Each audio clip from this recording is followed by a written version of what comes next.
네, 반갑습니다. 방금 소개받은 KTS 엔지니어링 대표 등록관 최상호입니다. 반갑습니다. 네. 오늘 이제 강의 아마 1시간 반 정도 소요될 것 같은데요. 오늘 제가 준비한 내용은 사실 이제 우리가 재개발 사업을 하든 재건축 사업을 하든 맨 처음 해야 되는 일들이 사실 이제 계획을 수립하는 거예요. 근데 이제 계획을 수립하는데 그 계획 수립 내용은 이제 서울시에서는 재개발구역에서는 이제 신속통합기획이라는 어떤 제도를 만들어서 지금 운영을 하고 있습니다.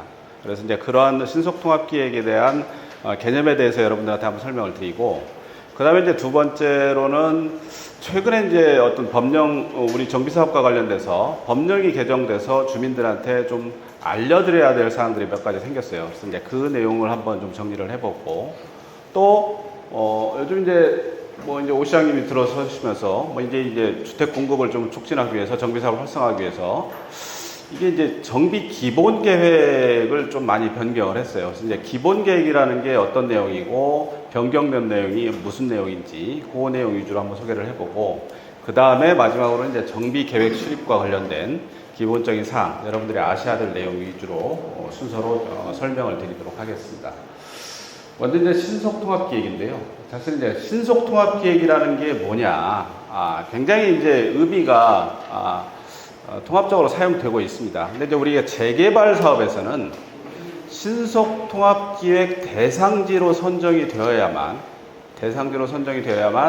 정비 예정구역으로서의 지위를 가질 수가 있습니다. 그러니까 이제 정비계획을 재개발 사업을 비로소 할 수 있는 대상지로 하기 위해서는 신속통합기획 대상지로 선정이 돼야 돼요. 재개발에서는. 근데 이제 그런 의미도 있고, 또 이제 신속통합기획이라는 게 말 그대로 이제 어떤 정비계획을 수립하는데, 또 이제 정비사업 사업시행 인가를 받는데, 어떤 좀 신속하게 추진할 수 있는, 이 정비사업을 신속하게 추진할 수 있는 방법이 뭐가 있느냐. 그런 차원에서 제도적으로 운영하고 있는 게 또 신속통합기획이라고도 해요. 그래서 이제 그 내용을 보시면, 이 신속통합기획이라는 게는 사실은 이제 공공에서 선제적으로 계획을 수립을 해서 여러분들한테 제시를 해주고, 거기에 따른 절차를 좀 간소화시킬 수 있는 어떤 제도를 만들어서 운영을 하겠다. 그래서 전체적으로 계획을 수립하고 정비사업을 추진하는 데 있어서 좀 기간을 좀 단축시킬 수 있는 어떤 제도를 좀 만들어서 지원하는 방식을 이제 신속통합기획 방식이라고 이해를 하시면 될 것 같아요. 그래서 보시면 공공에서 선제적으로 계획과 절차를 지원하는 방식인데, 이 정비계획과 동시에 건축계획을 같이 수립을 합니다. 그리고 나서 거기에 따른 도시건축 통합 가이드라인을 시에서 마련해서 여러분들한테 각 구역별로 제시를 해드리면 그 가이드라인을 바탕으로 해서 여러분들이 스스로 이제 어떤 정비 계획을 수립하고 정비 구역 지정을 한다든지, 그리고 이제 거기에 따라서 사업시행 인가를 받는다든지 후속 절차를 진행하는 그런 내용이 이제 신속통합계획이라고 보시면 될 것 같아요. 그래서 기획안을 만드는 데는 이제 먼저 신속통합계획에 서울시에서는 업체를 선정을 해가지고 이제 정비기획안, 건축설계, 도시계획 업체를 선정해가지고 계획안을 만들기도 하고, 거기에 따라서 이제 주민들이 이제 그때 당시에 계획안을 만들 때 주민 참여단을 구성을 해서 주민들하고 어떤 의견 소통을 통해 가지고 이제 계획안을 만듭니다. 그래서 이제 그런 내용들이 만들어지면 후속 절차는 정비사업의 어떤 후속 절차는 신속하게 진행할 수 있도록 도시계획위원회 심의를 원래 정비구역 지정하면서 도시계획 심의를 거쳐야 되는데, 그 도시계획위원회도 수권 소위원회를 구성을 해서, 원래 이제 서울시 도시계획위원들은 한 30명 정도로 구성이 되어 있는데, 이 30명이 심의를 하다 보면 온갖 잡다한 얘기들이 많이 나와요. 그러다 보면은 이제 심의를 통과하는 데 있어서 어려움도 있고, 과거에 좀 그랬었습니다. 근데 이제 신속통합계획을 했을 때는 정비사업 수권소위원회를 구성을 해서, 보통 수권소위원회는 한 7, 8명 정도로 도시계획위원들 중에 7, 8분이 참여를 해서 이제 심의를 하게 됩니다. 그래서 이 수권이라고 하면 그 7, 8명이 결정하는 사항이 도시계획위원회 심의사항하고 심의사항으로 인정을 한다는 그런, 그러니까 똑같이 도시계획의 심의 통과와 똑같은 효력을 갖는다는 그런 의미를 가지고 있습니다. 그래서 정비사업 수권소위원회를 통해 가지고 정비계획을 결정할 수 있는 어떤 그런 제도도 마련하고, 그다음에 이제 각종 이제 뭐 나중에 이제 사업시행 인가 때 각종 영향평가 심의도 거쳐야 되는데, 이런 것들을 건축, 교통, 환경 이런 통합심의위원회를 구성을 해가지고 서울시에서 지금 운영을 하고 있습니다. 과거에는 이 신속통합계획 제도를 하기 전에는 건축심의 따로 하고 교통형평가 심의 따로 하고 환경형평가 심의를 따로따로 했었습니다. 그러다 보니까 각각의 위원회에서 심의를 따로따로 하다 보니까 의견들이 다 다르게 나오는 경우들이 있어요. 그래서 이제 그거를 다시 통합해가지고 다시 조정하고 이런 과정들을 거치다 보면 전체적으로 기간이 많이 늘어졌던 그런 어떤 사례들이 있었습니다. 근데 이제 이런 것들을 하나의 통합심의위원회 통해 가지고 하나의 위원회에서 이 세 가지 심의를 동시에 할 수 있다. 그렇게 지금 운영을 하고 있다. 이게 이제 신속통합기획제도의 큰 핵심이라고 보시면 될 것 같습니다. 그래서 전체적으로 계획안을 초기에 만들 때 공공에서 개입을 해서 공공에서 주민들하고 협의를 해가지고 계획안을 만드는 단계에서 공공에서 이미 같이 주민들과 소통해서 계획안을 만들고, 그 만들어진 안에 대해서 신속하게 어떤 정비사업이 진행될 수 있도록 절차 이행을 하겠다라는 게 핵심입니다. 그래서 이제 신속통합계획은 이제 두 가지 방식이 있어요. 두 가지 방식. 하나는 이제 기획 방식이라는 게 있고, 기획 방식이라는 게 하나는 이제 자문 방식이라는 게 있습니다. 근데 이제 보통 자문 사업이라는 건 이제 패스트트랙이라고 얘기를 하는데, 기획 방식은 이제 보통 이제 자문 사업이라는 거는 보통 이제 재건축에서 많이 사용을 하는 방식입니다. 그래서 이제 보통 재건축 단지에서는 대부분이 다 이제 과거에는 초창기에는 재건축 단지도 이 기획 방식으로 많이 했어요. 근데 이제 요즘은 거의 재건축 단지는 다 자문 방식으로 다 진행을 하고 있습니다. 왜냐하면 이 차이는 뭐냐면, 이 기획 방식이라는 거는 자 이제 초기에 계획을 수립할 때 지금 이제 공공이라 하면 서울시청도 있고 우리 강북구도 있겠죠. 그래서 이제 공공이 직접 계획에 필요한 계획을 같이 주민들과 소통해가지고 공공이 계획을 같이 수립을 해줍니다. 공공에서 이 계획을 수립하는 업체를 선정을 해요. 뭐 도시계획업체, 건축설계업체를 선정해서 계획안을 만들어서 주민들한테 통보해주는 방식. 이게 이제 기획 방식이에요. 근데 이제 자문사업이라는 거는 주민들이 스스로 계획안을 만들어서 제출하면 구나 시에서 자문단을 구성해가지고 자문위원회를 통해서 자문만 해줍니다. 자문만. 그래서 주민들이 만든 계획안에 대해서 공원의 위치는 이게 적정하고 도로의 폭언은 어떻게 만들고 하는 이런 어떤 자문위원회 의견들만 이렇게 만들어가지고 주민들한테 통보를 해주면 그 의견들을 수정보완해서 다음 절차 진행하면 이게 이제 정비사업이 진행이 되는 거예요. 이게 이제 사실은 자문사업이라고 보시면 돼요. 패스트트랙 방식. 재건축은 다 그렇게 합니다. 근데 이제 재개발 사업 같은 경우는 재개발 사업은 거의 대부분이 일정 면적 이상이면은 다 기획 방식으로 하게끔 돼 있습니다. 근데 이제 재개발 요즘 이제 신속통합기획 대상지 중에 면적이 작은 데들이 있어요. 뭐 10,000제곱미터, 20,000제곱미터 이렇게 면적이 작은 데는 있는데, 그런 어떤 면적 규모가 작은 데는 재개발 사업일지라도 이 자문사업 방식으로 지금 하고 있습니다.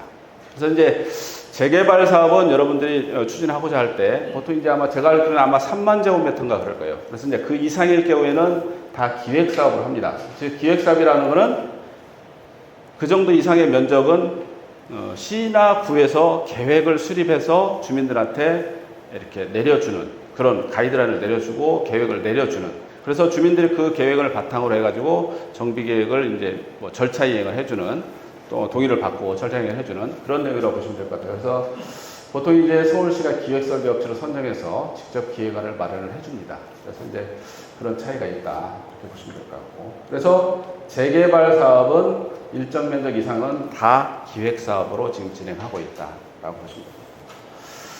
자, 이제 신속통합계획의 이제 제도가 조금씩 이제 변화해왔던 내용들인데요.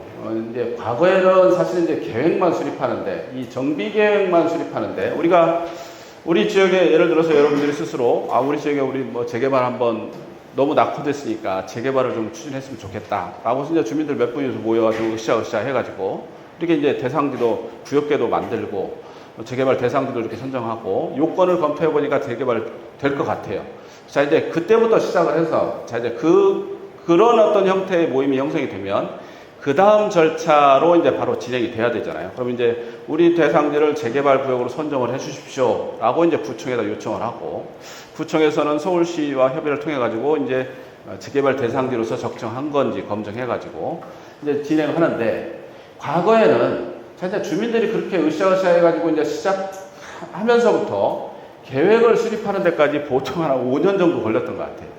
이게 정비 사업을 한번 시작하면 내가 입주하는 데 있어서 과연 이게 얼마나 걸릴까 굉장히 궁금하기도 하잖아요. 이게 정비 사업은 내가 지금 굉장히 노후화돼서 빨리 좀 쾌적한 어떤 아파트를 지어서 좀 입주하고 싶은데 이렇게 오래 걸리면, 과거에 이제 재건축 같은 경우는 제가 이제 평균적으로 한번 소요 기간을 보니까 시작부터 이제 입주 기간까지 보니까 한 15년 정도 걸렸던 게 사실은 재건축 단지고, 재개발 같은 경우도 거의 10년이 넘고 10년에서 15년 사이까지 그렇게 오래 걸렸어요. 근데 뭐 어떤 단지 같은 경우는 재개발 같은 경우는 뭐 20년이 넘은 지역도 사실은 있긴 있어요. 근데 이제 그러다 보니까 이 시작부터 이렇게 입주하는 데까지 너무 오랜 시간이 걸리더라. 그래서 이제 이런 기간, 계획을 수립하는 기간이라도 좀 단축을 시키자라는 차원에서 이제 신속통합계획이 나왔고, 원래 이제 초창기에는 신속통합계획이 전면 도입하면서 전체적으로 계획 수립하는데 한 2년 정도까지 2년 정도의 마무리를 짓겠다라는 게 이제 목표를 가지고 제도를 만들었고, 이걸 하다 보니까 이제 재건축 같은 경우는 사실은 뭐 대상지로 선정하고 하는 어떤 기준 자체가 사실은 의미가 없거든요. 재건축은 안전진단을 통과하면 바로 이제 정비 계획을 수립할 수 있는 절차가 있어요. 그러다 보니까 재건축 같은 거는 이제 패스트트랙이라는 제도를 통해 가지고 더 장축을 시켜주겠다. 그래서 이제 재건축은 전부 다 이제 패스트트랙 절차로 진행할 수 있도록 그렇게 해두면 시작부터 계획 수립하는 데까지 한 1년 만에 마무리를 짓겠다라는 게 이제 서울시의 목표입니다. 그 차원에서 이제 신속통합계획이라는 제도가 만들어졌다라고 보시면 될 것 같고, 또 하나 이제 최근에 이제 신속통합계획에 제가 이제 절차를 여기서 정리를 해놨는데, 또 하나 이제 최근에 만들어진 내용입니다. 자, 이제 신속통합계획의 절차를 보면, 우리가 이제 재개발 사업은 다 기획사업이라고 그랬잖아요. 자, 이제 기획사업의 절차를 보면 신속통합계획 후보지를 여러분들이 후보지 공모에 우리 대상지를 재개발해 주십시오, 재개발이 가능하도록 해 주십시오라고 해서 구청에 구역계를 이렇게 설정을 해서 제출하면 각종 재개발 요건이 되는지 안 되는지 판단해서 구에서는 그거를 재개발 요건이 된다 그러면 시에다가 후보지 선정을 해달라고 이제 요청을 합니다. 그러면 시에서는 후보지 선정위원회를 통해서 후보지를 선정을 해줍니다. 자, 근데 이제 후보지가 선정이 되면 비로소 재개발을 할 수 있는 대상지로 선정이 된 거예요. 신속통합 대상지로 선정이 되면, 그렇게 되면 자, 이제 기획이라는 절차를, 기획사업이라고 그랬잖아요. 이제 기획이라는 절차를 거치면 이제 서울시에서 이 대상지 후보지에 대해서 도시계획업체도 선정하고 건축 설계업체도 붙여가지고 계획안을 만들어줘요.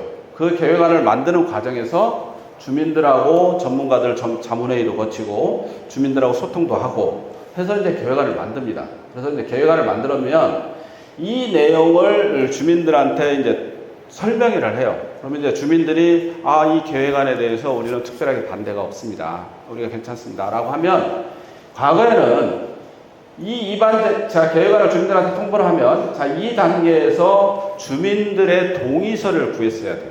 그러면 주민 동의서 50%를 구해야만 비로소 입안 제한이라는 절차를 갈 수가 있었거든요. 그런데 동의를 맞추는 게, 이게 이제 동의서를 걷는 게 사실은 이렇게 단시간 내에 걸리는 일들이 아니에요. 물론 이제 빨리 주민들의 호응이 좋은 단지 같은 경우는 빨리 동의서가 거치기도 하지만, 그렇지 않은 단지 같은 경우는 이 동의서 걷는데 한 3, 4개월씩 걸리는 단지들이 있어요. 대상지가 있어요.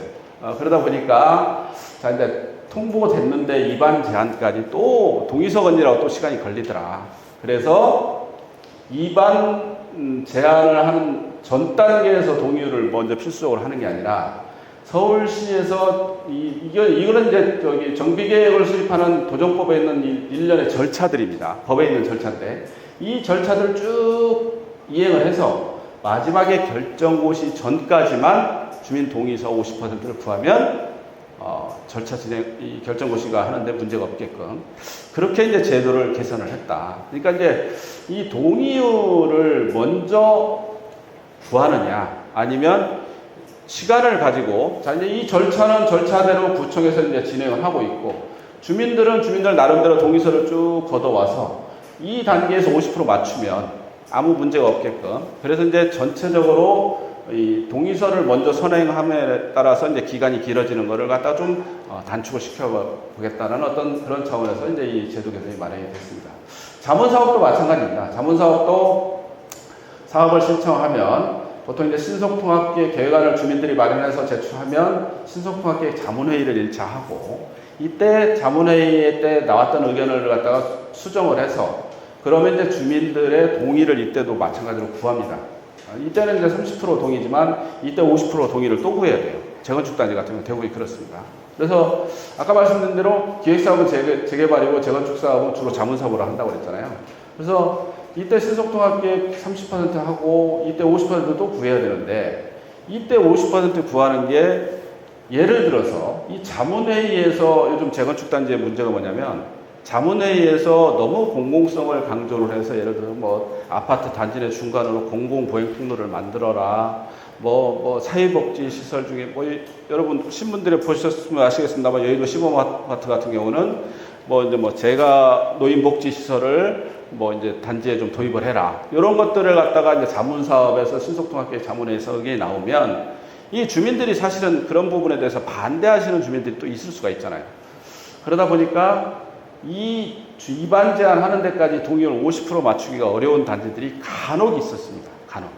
그러다 보니까 재건축 단지도 마찬가지로 재개발하고 똑같이 위반 제한 하는 데 있어서 동의율 50% 맞추는 거는 결정고시까지 좀 동의율 맞추는 것 같다 좀 유예해주는 그런 어떤 제도를 만들어서 지금 운영을 하고 있다. 그래서 이제 이게 이제 사실은 이 정비사업에서 처음부터 물론 이제 뭐 우리가 정비계획을 위반하는데 동의율이 맨 처음에 들어가지만 조합 설립하는데 또 동의서도 받아야 되고 뭐 각종 여러 가지 매 단계마다 주민들의 동의를 구하는 절차가 굉장히 많습니다. 물론 조합이 설립이 되고 나면 직접적으로 동의서를 가지고 동의를 구하는 건 아니고 주로 조합 총회에서 뭐 과반수 동의를 한다든지 이런 어떤 절차를 거치지만 매 단계마다 주민들 동의를 받는 데 있어서 굉장히 시간도 많이 소요되고 어려운 부분이 있기 때문에 이런 부분에서 동의율을 어떻게 효율적으로 정리를 하면서 이 기간을 단축을 시키느냐 이런 차원에서 이런 어떤 제도 개선 차원이 나왔다라고 보시면 될 것 같아요. 그 다음에 이제 지금까지 신속통합계획의 개념에 대해서 말씀을 드렸고 뭐 제가 최대한으로 좀 쉽게 여러분들한테 설명을 드려야 되는데 이게 굉장히 어려운 내용이에요. 보시면 아시겠습니다만은 이 정비사업에서 굉장히 전문적인 내용들이 많이 포함이 되어 있기 때문에 굉장히 어려운 내용인데 이것만 기억해 주시면 우리가 이제 여러분들이 추진하고자 하는 대상지가 우리가 이제 재개발 사업으로 진행하는 건지 혹시 이제 공동주택 단지에서 오신 분이 계시다 그러면 우리 단지는 이제 재건축 사업으로 가는 부분이기 때문에 약간의 재개발 사업하고 재건축 사업하고 진행 절차가 약간은 다르다라는 부분이고 자 이제 재개발 사업을 하기 위해서는 신속통합계획이라는 대상지 선정으로 우선을 가야 된다라는 내용. 그 다음에 대상지가 선정이 되면 아까 말씀드린 대로 신속통합기획 사업을 또 이제 구청이나 시에서 이렇게 계획을 수립을 해준다. 이런 개념만 이해를 해주시면 될 것 같아요. 그래서 이제 두 번째로 이제 기본 계획을 개정을 하고 정부에서 이제 법령을 개정해서 일부 규제를 철폐한 내용이 있습니다. 그래서 이런 부분들은 여러분들이 나중에 이제 계획을 수립하는 단계에서 여러분들이 좀 아셔야 될 것 같아가지고 조금 정리를 해봤어요. 그래서 이제 첫 번째는 신속통합계획 대상지가 선정이 되고 그러면 이제 다음에 계획을 수립해야 되는데 최근에 이제 국토부에서 도시및 주거환경정비법을 개정한 내용 중에 우리가 이제 정비사업과 관련돼서 조금 좀 유의미한 어떤 내용들이 몇 가지가 있어요. 그래서 이제 그 내용을 한번 보시면 첫 번째는 규제 완화 및 공사비 등의 현실화를 통해서 사업성을 확보를 해주겠다. 이제 법령을 개정 통해 가지고 사실은 이제 뭐 재개발 사업도 그렇고 재건축 사업도 그렇고 정비 사업을 진행하려고 그러면 좀 사업성이 좋아야 돼요. 사업성이 좋다는 거는 여러분들이 지금 현재 살고 계시는 데에서 새로운 아파트로 갈 때 좀 분담금이 좀 적어야만, 좀 내가 뭐 분담금을 많이 내가지고 분담금 낼 돈이 없어가지고 뭐 기존에 있던 집을 팔고 다른 데로 이주해야 되는 이런 어떤 불상사가 없게끔. 그래서 가급적이면은 현재 살고 계시는 분들이 적은 분담금에 사업을 이후에 재입주를 할 수 있다 그러면 그게 제1의 어떤 정책 목표라고 보시면 될 것 같아요. 정비사업에. 그래서 이제 어떻게든지 뭐 이제 좀 사업성을 좀 높일 수 있는 방법이 뭐가 있는지 그런 내용을 통해 가지고 아마 이제 이런 어떤 규제 완화 사항이 나온 것 같아요. 첫 번째로. 자, 이제 역세권 지역에서 용적률 특례를 통해 가지고 용적률 완화를 해주는 조항이 있습니다. 자, 기존의 법령에는 2023년도의 개정에서는 기존의 법령에서는 역세권 내에서 용적률은 추가로 120%, 자, 법적 용적률의 1.2배, 120%까지 완화를 할 수 있도록 조항을 만들었어요. 예를 들어서 우리가 이제 3종 일반 주거 지역의 법적 용적률은 300%입니다. 300%. 근데 이제 요 기준에 의해서 역세권 지역의 뉴홈이라는 이런 어떤 제도를 도입을 한다 그러면 3종 일반 주거 지역에서는 원래는 300%를 초과할 수가 없는데 120%까지 완화가 가능해요. 그러면 이제 360%까지 할 수가 있습니다. 자, 용적률이 좀 올라간다고 하면은 재개발 사업에서 일반 분양분도 많아지고 거기에 따라서 이제 조합원들 일반 분양분이 많아진다면 조합 수익이 늘어나고 수익이 늘어나면 조합원들의 어떤 분담금이 좀 줄일 수 있는 그런 여건들이 있겠죠. 그래서 이제 그런 차원에서 역세권 지역의 용적률을 한 120%까지 도입할 수 있는, 늘릴 수 있는 이런 어떤 제도를 만들어서 운영을 하고 있습니다. 그래서 지금 서울시에서 지금 역세권 이 지역에서 뉴홈으로 추진하고 있는 단지들이 꽤 있습니다. 지금 뭐 제한해가지고 이건 뭐 재건축에도 해당이 되고 재개발에도 해당이 됩니다. 그래서 이제 뉴홈이라는 어떤 제도를 도입을 하겠다. 근데 이제 이거보다도 이제 또 재개발 재건축 촉진 특례법이라고 해서 이거는 아직 법이 통과가 안 됐어요. 근데 이 특례법의 뭐 제정 예정인데 여기서는 120%에서 추가로 130%까지 그러니까 이제 360%까지 가능했던 걸 390%까지 더 완화를 해주겠다라고 해서 이제 촉진 특례법이라고 해서 이게 재개발 사업에 재건축 사업에 촉진하는 거잖아요, 그죠? 이 특례법이 지금 국회에 아마 이제 계류 중입니다만 물론 이제 정권이 바뀌어서 이 법이 그대로 통과가 될지 안 될지 이거는 이제 추후에 조금 면밀하게 봐야 되겠지만 현재까지는 역세권자의 120%. 요거는 뭐 140% 완화되는 내용은 법령 개정 사항이다. 라고만 아시면 될 것 같아요. 또 하나는 이제 뭐 정비 기본계획에서 요거는 이제 뭐 법에 이렇게 만들어져 있지만 기본계획에 또 의제가 안 되면 안 되거든요. 그래서 이제 기본계획에서 역세권적 용도 지역을 최대 준주거 지역까지 상향할 수 있는 내용까지 이제 기본계획에서도 담아놓고 있다. 그래서 이제 역세권 준주거 중상향을 좀 구체화할 수 있는 중상이 가능한 지역을 좀 구체화하는 내용으로 서울시에서 이제 기본계획 변경을 예정하고 있다라고 보시면 될 것 같고, 그래서 이제 요 내용 같이 연결이 되어 있습니다. 또 하나는 이제 88 정책으로서 이제 그 공공임대주택의 공사비와 관련된 부분이 있어요.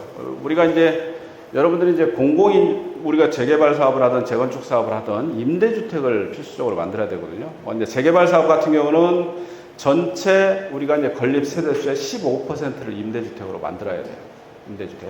재건축 사업 같은 경우는 이제 법적상한 용적률 올라가는 거에 뭐 예를 들어서 뭐 절반을 임대로 만들고 뭐 이런 기준들이 있습니다. 그래서 재건축 사업이든 재개발 사업이든 임대주택을 만들어야 되는데 과거에 임대주택을 만들면 임대주택을 그냥 서울시에 주는 게 아니라 서울시에서 돈을 주고 사갔어요.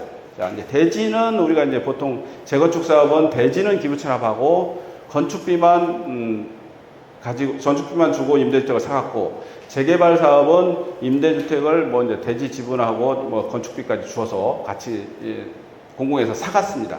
사갔는데 사실은 우리가 짓는 비용만큼 주고 사가면 우리는 손해가 없잖아요. 그죠? 조합이 손해가 없는데, 그동안에 이 서울시나 SH나 이렇게 뭐 이제 임대주택을 사가는 주체들이 임대주택을 사가는 기준 자체가 우리가 돈 들여서 짓는 가격에 한 40% 정도, 한 50% 정도 이렇게 낮은 가격에 사갔어요. 그러니까 임대주택을 지어서 이렇게 서울시에서 사가면 물론 이제 뭐 저소득층을 위한 뭐 임대주택을 공급하는 측면도 있지만 조합원들의 입장에서는 임대주택을 많이 지음으로 인해서 약간의 손해보는 측면이 있었습니다. 그래서 그 임대주택을 사가는 가격을 조금 더 현실화해서 올려보겠다. 그래서 보통 투입비의 한 80% 수준까지는 올려보겠다고 하는 게 국토부의 생각이고 서울시도 마찬가지고 그렇습니다. 그래서 요 인수 가격을 현행 대비해서 약 한 1.4배까지 올리는 이런 어떤 제도가 만들어져서 운영이 되어 있다. 그러면 임대주택을 매각함으로 인해서 발생하는 수익이 조합원들이 이제 많아지니까 그나마 이제 사업성이 좋아지는 그런 형태라고 보시면 될 것 같아요. 그래서 이제 이러한 내용들이 지금 법령 개정상이 있고, 또 하나는 이제 주요한 관심들이 이게 많으시더라고요. 자, 이제 요거는 이제 재건축과 관련된 부분은 자, 이제 안전진단 시행 시기가 과거에는 재건축에서는 안전진단을 정비계획 수립 전에 먼저 했어야 돼요.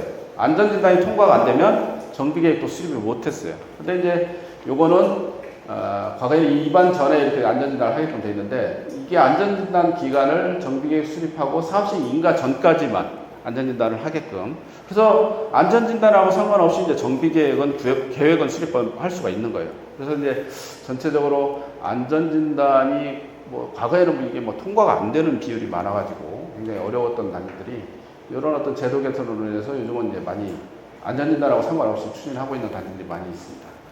또 하나 이제 재건축에서 조합 설립 인가 동의 요건을 과거에 이제 75% 등이었는데 70%로 완화를 했다 하는 내용이 되겠고, 아마 이제 우리 강북구에는 이제 재개발 사업이 주로 많으니까 요 내용들이 이제 관심들이 많으셔요. 이제 신속도합계획 추진하고 있는 단지들에서 추진위원회, 이제 과거에는 이제 사실은 뭐 주민대표회의라고 해서 뭐 가칭 이렇게 해가지고 만들어서 주민들이 으쌰으쌰해서 운영을 했지만, 이게 사실은 대표성이라 법률적으로 대표성이 없는 거거든요.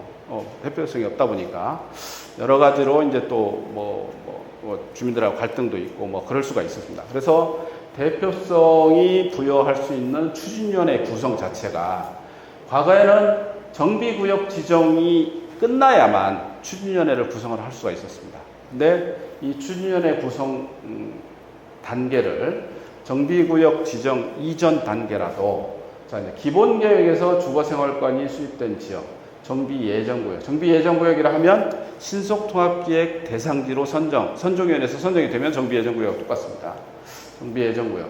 그 다음에 이반 요청 및 이반 제한, 이반이 결정한 지역. 이반 결정이라는 거는 여러분들이 제안을 해가지고 이제 구청장이 이반을 하는 거거든요. 그래서 이반이 결정된 지역, 이반을 위해 주민이 공람한 지역, 이런 지역에서는 추진위원회를 구성을 할 수가 있다, 승인을 할 수가 있다. 그래서 과거에는 좀 정비구역 지정 이후에 하다 보니까 이 구역 지정 단계에서 대표성 있는 주민들이 어떤 이 계획과 계획 수립과 관련돼서 뭐 의견을 개진하거나 이런 부분에 있어서 조금 미흡한 점이 있었습니다. 근데 추진위원회를 먼저 구성할 수 있다는 것은 그만큼 대표성을 가지고 이 사업을 이끌어갈 수 있는 단체가 먼저 생긴다라고 보시면 될 것 같고, 또 하나는 이제 분담금 추산의 부분이 좀 있었습니다. 근데 이제 요 계획 수립 단계에서 분담금 추정이라는 거는 굉장히 뭐 추상적일 수밖에 없고 말 그대로 추정치거든요. 근데 이제 주민들의 입장에서는 분담금을 구청에서 만들어서 이렇게 소유자별로 이렇게 통보를 해주면 굉장히 이거는 내 재산과 관련돼서 내 분담금이 바로 나오니까 굉장히 뭐 이게 이해관계가 좀 첨예했어요. 근데 아까 말씀드린 대로 계획 수립 단계에서 어떤 이 사업계획도 확정도 안 된 상태에서 분담금을 말 그대로 추정치, 뭐 공사비도 추정을 해야 되고 내 종전 자산에 대해서도 감정평가사가 뭐 이제 정밀하게 평가하는 게 아니라 뭐 탁상감정으로서 말 그대로 추정치로 이제 감정가를 또 추정을 해야 되고, 그러다 보니까 이 분담금을 개인별로 이렇게 통보를 해주는 부분이 이게 굉장히 좀 사실은 부정확한 어떻게 보면 분담금인데 그거 자체를 개인별로 통보해 주는 게 좀 문제가 있다. 그래서 이제 계획 수립 단계에서는 이 분담금 추산액을 토지 등 소유자별로 과거에는 이렇게 통보를 해줬는데, 소유자의 유형별로, 예를 들어서 뭐 이제 도로변에 뭐 대지 면적이 뭐 100평이 있다든지, 아니면 이면도로변에 뭐 100평이 있다든지, 이런 어떤 유형을 이제 또 나눠가지고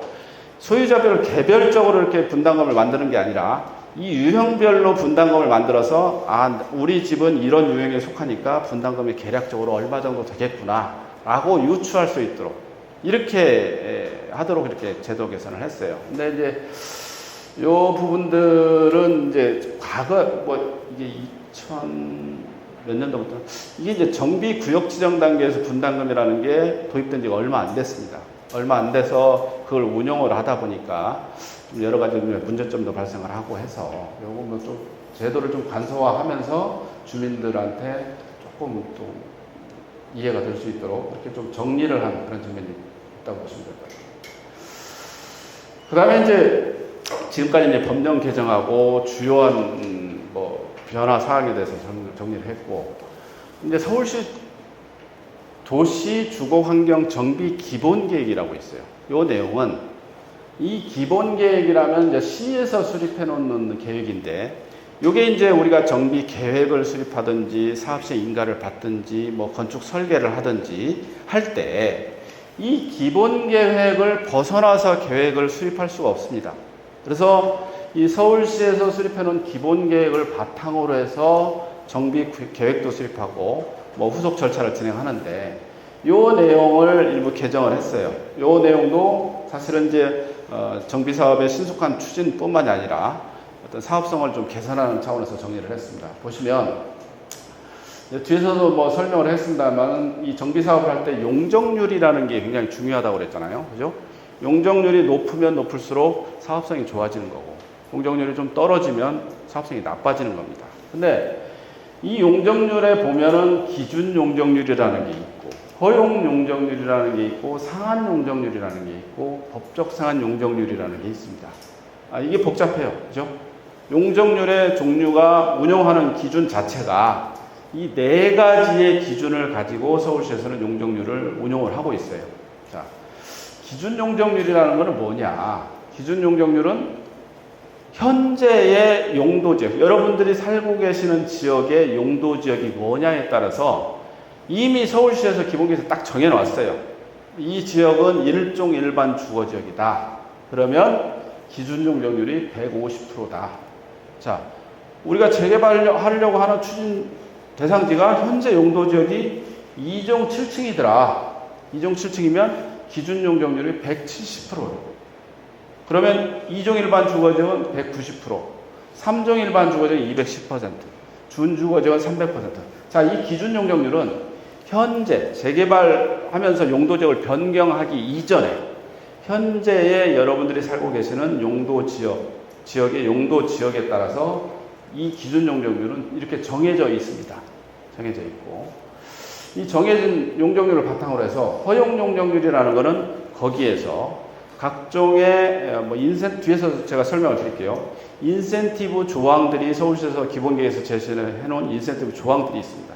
그 인센티브 조항을 준수했을 때, 따랐을 때 주어지는 인센티브 용적률이에요. 그래서 이제 보통 20%가 인센티브 용적률이에요. 자, 보시면 기준에서 허용까지 갈 때 20% 차이가 있죠. 일종은 다른 내용이지만, 보통 일종에서는 과거에는 재개발 사업도 사실은 서울시에서 용도적 변경 자체를 허용을 안 했기 때문에 재개발 사업이 어려웠었어요. 근데 이제 일종은 요즘 최근에는 이제 좀 변경이 가능하도록 그렇게 하고 있는데, 어쨌거나 허용 용적률은 170에서 190, 190에서 210, 210에서 230. 자, 20% 차이로 이렇게 허용 용적률을 주고 있잖아요. 그래서 이제 그 20%가 용적률, 허용률 인센티브로 주어집니다. 그래서 이 인센티브는 무조건 주어지는 게 아니라 인센티브 항목을 여러분들이 준수를 해야만. 그러니까 각각의 조합별로 이 허용 용적률은 어떤 단지는 20% 다 찾아갈 수 있지만 어떤 단지는 10%만 찾아가는 단지도 있을 수가 있어요. 그래서 각 단지별로 용적률의 차이는 있다. 그리고 상한 용적률이라 하면, 자, 이제 허용 용적률까지 우리가 찾았으면 거기에 따라서 이제 기부 체납이라는 게 있잖아요. 그죠?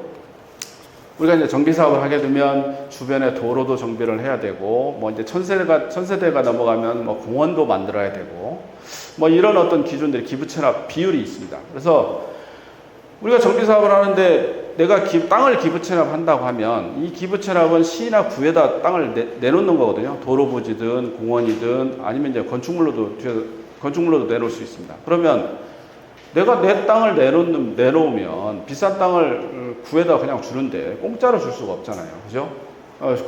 구나 시에서도 공짜로 받아가기는 민망하니까 거기에 따라서 기부채납을 하게 되면 용적률 인센티브를 추가로 줍니다. 그래서 기부채납에 따라서 올라가는 용적률이 상한 용적률입니다. 상한 용적률은 각각의 용도 지역별로 상한이 정해져 있어요. 그래서 보통 2종, 3종 일반 주거지 서울시 도시계획 조례상 상한 용적률이 다 250%까지 상한 용적률이 정해져 있습니다. 그래서 210%까지 예를 들어 허용을 받고 이 40% 차이를 기부채납 부지를 기부채납 통해서 용적률을 올리고, 또 법적 상한 용적률은 이거는 상한 용적률은 서울시의 도시계획 조례에서 만들어진 용적률이고, 이 각각의 용도 지역별 용적률은 국토 계획 및 이용에 관한 법률에 의해서 정해져 있는 용적률이 있습니다. 그래서 그 법에서 정해진 용적률이 법적 상한 용적률이에요. 그래서 이 차이가 있으면 이 차이까지 올라갈 수가 있어요. 올라갈 수가 있는데 올라가는 경우에는 이 차이의 절반을 임대로 또 이렇게 내놓게 되고, 이런 어떤 규정들이 따로 있습니다. 그래서 용적률의 용어의 의미는 이런 네 가지: 기준 용적률, 허용 용적률, 상한 용적률, 법적 상한 용적률. 여러분들이 아마 이제 여러분 지역에서 정비 계획을 수립하고 하시다 보면 이 용적률에 대한 의미, 또 우리 지역의 용적률, 허용 용적률 얼마, 상한 용적률 얼마, 이런 것들에 대해서는 많이 들으실 거예요.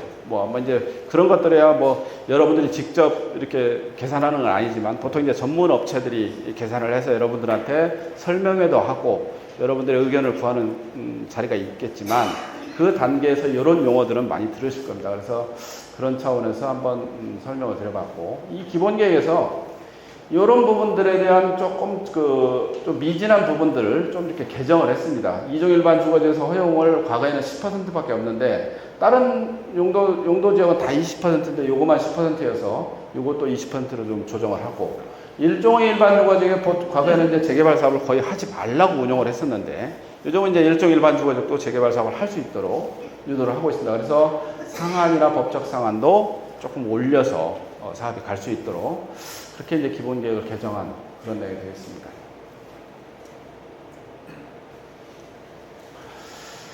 그 다음에 이제 현황 용적률을 인정하는 부분인데, 아까 말씀드린 대로 이제 용적률이라고 하면, 자, 이제 현재 굉장히 우리 대상지가 뭐 재개발 사업을 추진하는데 현재 용적률을 계산을 해보니까 2종 일반 주거지역인데, 예를 들어서 2종 일반 주거지역 기준 용적률 아까 190%라고 그랬잖아요. 190%가 2종 일반 주거 우리 지역의 기준이에요. 근데 현재 우리가 뭐 빌라도 많고 뭐 다세대 주택도 이렇게 밀집되어 있고 하다 보니까 재개발 사업을 추진하는 지역에 대해서 현황 용적률을 계산해 보니까 이미 190%를 초과하고 있어요. 예를 들어서 230% 정도 된다고 봐요. 예를 들어서. 그러면 과거에는 정비계획을 수립할 때 현황 용적률이 230%일지라도 기준 용적률이 2종 일반 주거지역은 어쩔 수 없이 190%이기 때문에 190%부터 출발을 했습니다. 그러면 우리 지역은 이미 190%를 초과해서 230%나 되는데 이거를 줄여서 출발을 하다 보니까 거기에 따라서 또 기준에서 허용으로 올라가는데 20% 주어지지만 이 20%가 그냥 주어지는 게 아니에요. 20%를 올리기 위해서는 어떤 계획을 수립하는 단계, 여러분들이 사업을 추진하는 단계에서 비용이 추가가 됩니다. 예를 들어서 친환경 건축물을 만든다든지 뭐 녹색 건축물을 만든다든지 이런 걸 했을 때 그냥 일반 건축물을 만드는 것보다 친환경 건축물을 만들면 조금 더 비용이 추가가 되겠죠. 그런 차원에서 이 허용 용적률 20%를 받기 위해서 비용이 추가가 됩니다.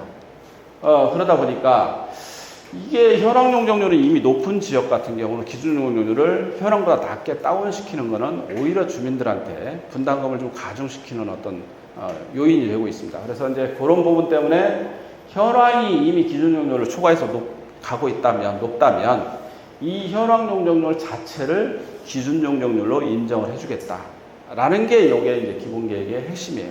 그래서 이제 사실은 이런 부분들은 이게 올라감으로 인해서 얻어지는 이득들은 조합의 입장에서는 굉장히 큰 부분 중에 하나입니다. 그래서 이제 저희가 예를 들어서 여러분 대상지가 뭐 이제 처음 시작이 된다고 하면 현재에 있는 건축물 대장을 다 발급받아서 현재 현황 용적률을 다시 한번 계산을 해봐야 돼요. 보통 공동주택 단지 같은 경우는 이미 현황 용적률은 다 나와 있어요. 근데 이제 재개발 구역 같은 경우는 현황 용적률을 계산하기 위해서는 다 건축물 대장을 떼가지고 다시 한번 계산을 해봐야 돼요. 그래서 이제 의외로 재개발 구역에서도 현황 용적률이 높은 지역들이 많이 있습니다. 뭐 주로 이제 뭐 빌라나 다세대가 이제 밀집되어 있는 지역들이 용적률이 높죠. 그래서 이제 그런 부분 차원에서 현황 용적률을 조금 이제 높은 지역의 현황 기준 용적률을 인정을 해주는 이런 내용들. 또 하나가 이제 사업성 보정 계수를 도입을 해서 허용 용적률을 보정을 해주겠다. 요게 이제 어떻게 보면 이번에 기본계획 변경 중에 우리 강북 지역에 살고 계시는 분들한테 가장 큰 혜택 중에 하나예요. 이 현황 용적률 사업 보정 이것도 중요하지만 사업성 보정 계수를 도입하는 부분. 이 부분이 뭐냐면 이게 이제 사업성이 낮아서 사실은 정비사업의 추진이 좀 부진한 단지 이런 지역들이 우리 강북 지역에 많이 분포가 되고 있어요. 그래서 이제 이 사업성 보정 계수를 어떻게 계산하냐면 서울시 전체의 평균 공시지가, 예를 들어서 단독주택지 같은 경우는 서울시 전체의 평균 공시지가가 금액이 있을 거 아니에요, 그죠? 제곱미터당 얼마다. 근데 대상 지역의 평균 공시지가하고 이제 비교를 합니다. 그래서 서울시 전체의 평균 공시지가보다 대상지의 평균 공시지가가 낮으면 보정계수를 좀 올려줘요. 그래서 이제 제일 사업성 보정계수를 1.0에서 2.0까지, 최대 2배까지 보정해주는데, 이 2배는 무슨 의미냐면, 허용 용적률의 인센티브 20%를, 예를 들어서 사업성 보정계수 2.0이 나왔다. 그러면 허용 용적률이 20%를 2배까지 허용을 해요. 2.0이면. 2배니까. 그래서 뭐 예를 들어서 1.5가 나왔다. 그럼 허용 용적률 20%에서 1.5면 한 30%가 되겠죠. 허용 용적률이. 그러면 허용 용적률을 올려주면 어떤 효과가 있느냐. 이게 복잡하죠. 어떤 효과가 있느냐. 상한 용적률이 각각의 용도적률이 250이라고 그랬는데 이 허용으로 올라가고 해서 상한을 250을 초과해서 만들 수가 있어요. 올라가는 만큼 예를 들어서 허용이 여기서 20% 올라간다. 그러면 상한도 20% 똑같이 올라갈 수가 있습니다. 그러면 250%였던 지역이 상한이 270%까지 갈 수가 있어요.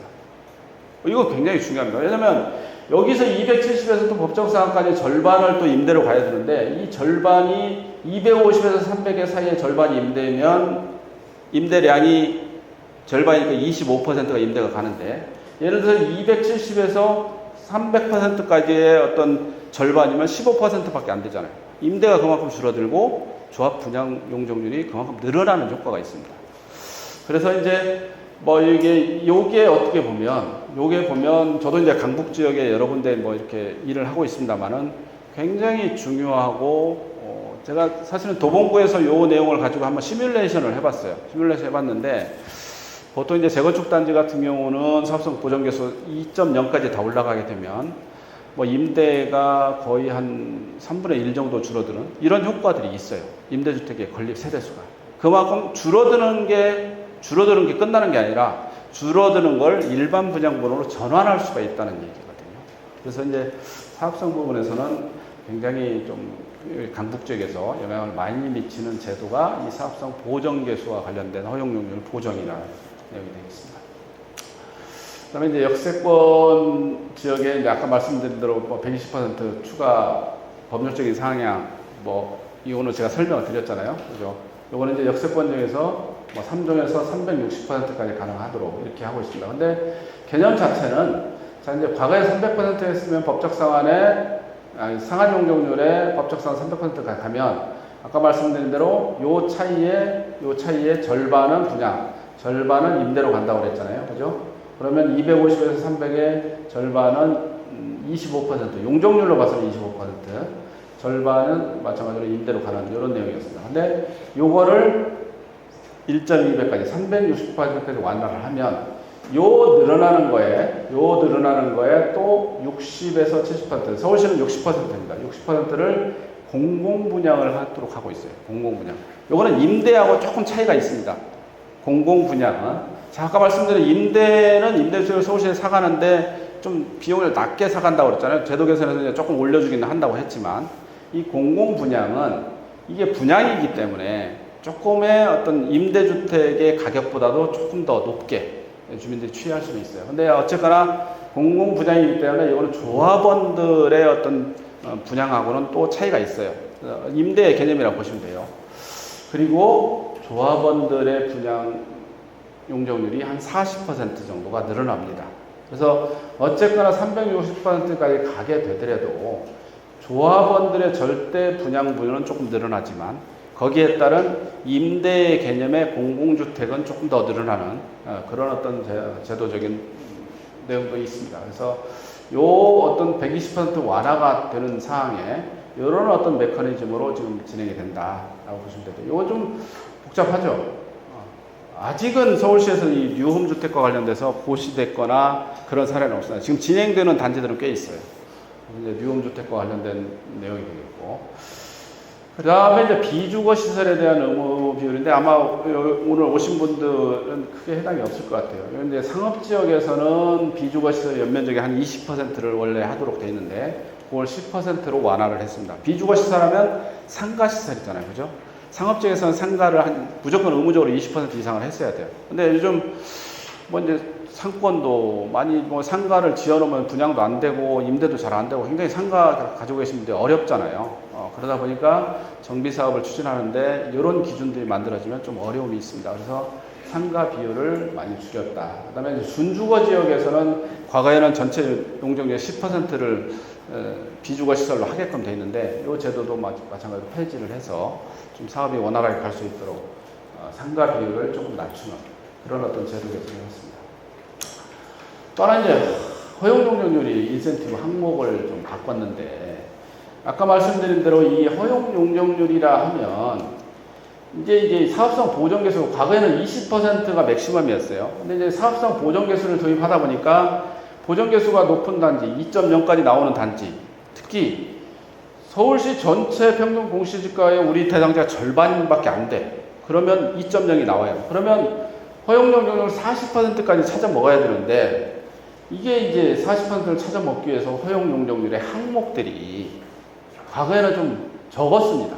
적었고 이 허용 용적률을 찾아 먹기 위해서 이런 것들을 도입했을 경우에는 조합원들의 비용 부담이 추가가 되는 거예요. 자, 건축물을 예를 들어서 녹색 건축물 에너지 효율 등급을 높은 아파트를 짓기 위해서는 거기에 따른 자재뿐만이 아니라 각종 어떤 이 기준을 만족하기 위해서 어떤 건설 공법도 달라질 수 있고 그러다 보면 비용이 올라가겠죠. 그죠? 그러다 보니까 용적률을 높여줘서 우리가 뭐 일반 분양비가 늘어나는 건 좋긴 좋은데 수익성이 좋긴 좋은데 거기에 반해서 이제 비용도 같이 늘어난다고 하면 사실 조합원들한테 득이 별로 없는 거잖아요. 그죠? 그래서 이제 비용을 부담을 좀 낮출 수 있는 부분 그 다음에 인증 절차가 장기화돼서 적용이 어려운 부분에 대해서 조금 이제 적용이 어려웠던 부분에 대해서 조금 이제 개선을 해서 허용 용적률의 범위도 20에서 최대 40%까지 늘어났기 때문에 항목을 좀 더 늘렸습니다. 그래서 주민들이 수용할 수 있는 여지가 많도록 보통 이제 그래서 과거에 이런 항목들로 해서 허용 용적률 인센티브를 이렇게 줬어요. 2%까지 줬는데 좀 항목을 개선해서 보행 중심의 생활공간 조성한다고 해서 뭐 단지 내에 공공보행 통로를 만든다든지 공공보행 통로는 우리 단지 주민들 뿐만이 아니라 외부인들이 단지를 통해 가지고 이렇게 연결이 될 수 있게끔 그러니까 예전에는 뭐 아파트 단지에 뭐 담장도 세우고 막 그랬지만 요즘은 아파트 단지에 이제 담장이나 이런 개념보다도 열린 단지라고 해가지고 이런 것들을 만들면 용적률의 허용률 10% 이내, 5% 이내 추가 인센티브를 줍니다. 허용률 범위 내에서. 그래서 이제 이런 부분들은 사실은 비용과 별개로 조합원들이 많이 수용이 가능한 항목들이잖아요. 그죠? 이거는 뭐 비용이 드는 게 아니니까 뭐 땅을 기부 취납하거나 이런 게 아니기 때문에. 그 다음에 이제 세대 맞춤형 뭐 이제 돌봄 시설을 만든다든지 고령 서비스를 만든다든지 층간소음을 해소하기 위한 어떤 공법을 만든다든지 이런 것들의 생활 환경들이 도입을 했을 때 이런 어떤 인센티브도 추가로 줍니다. 근데 이제 이 돌봄 시설이나 뭐 이제 어린 돌봄 시설이나 뭐 고령 서비스 시설 같은 경우는 요즘 이제 새로 지어지는 아파트, 또 이제 우리나라 뭐 고령화 시대가 되고 또 뭐 출산이나 어떤 어린이들의 어떤 뭐 출산율도 낮아지고 하는 부분에 있어서 이런 어떤 제도 개선 측면에서 이런 부분들은 많이 이제 기본 우리가 이제 정비 사업에서 각 단지별로 필수적으로 다 집어넣게끔 하고 있습니다. 그래서 이런 것들을 했을 때도 물론 비용이 들어가지만 단지 내에 재입주하는 분들이 또 이용하는 시설 중에 하나이기 때문에 필수 시설이기 때문에 그래서 이제 이런 것들을 도입을 했을 때 허용용 인센티브를 줄 수 있도록 추가적으로 인센티브를 줄 수 있도록 이렇게 하고 있습니다. 그다음에 뭐 여기에 있던 뭐 친환경 건축물이라든지 우수 디자인, 뭐 수변 친화 공간을 조성한다든지 뭐 이런 것들을 했을 때 이렇게 인센티브 항목을 주도록 하고 있습니다. 그래서 전체적으로 과거의 인센티브 항목들이 조금 한정이 돼 있고 이걸 적용하기 위해서는 추가적인 비용 부담이 들어갔던 어떤 그런 항목들을 조금 다양화하면서 여러 가지로 주민들이 취사 선택할 수 있도록 이것들을 다 여러분들이 하는 게 아니라 우리 단지의 허용용 용률의 최대 맥시멈이 얼마인지를 보고 우리는 요거만 할게. 요 네 가지 이렇게 용적률 이 범위 내에서 취사 선택할 수 있는 거예요. 그 항목들이. 그래서 각 단지의 여건에 맞게끔 이 허용용 용률을 취사 선택할 수 있도록 그렇게 하고 있습니다.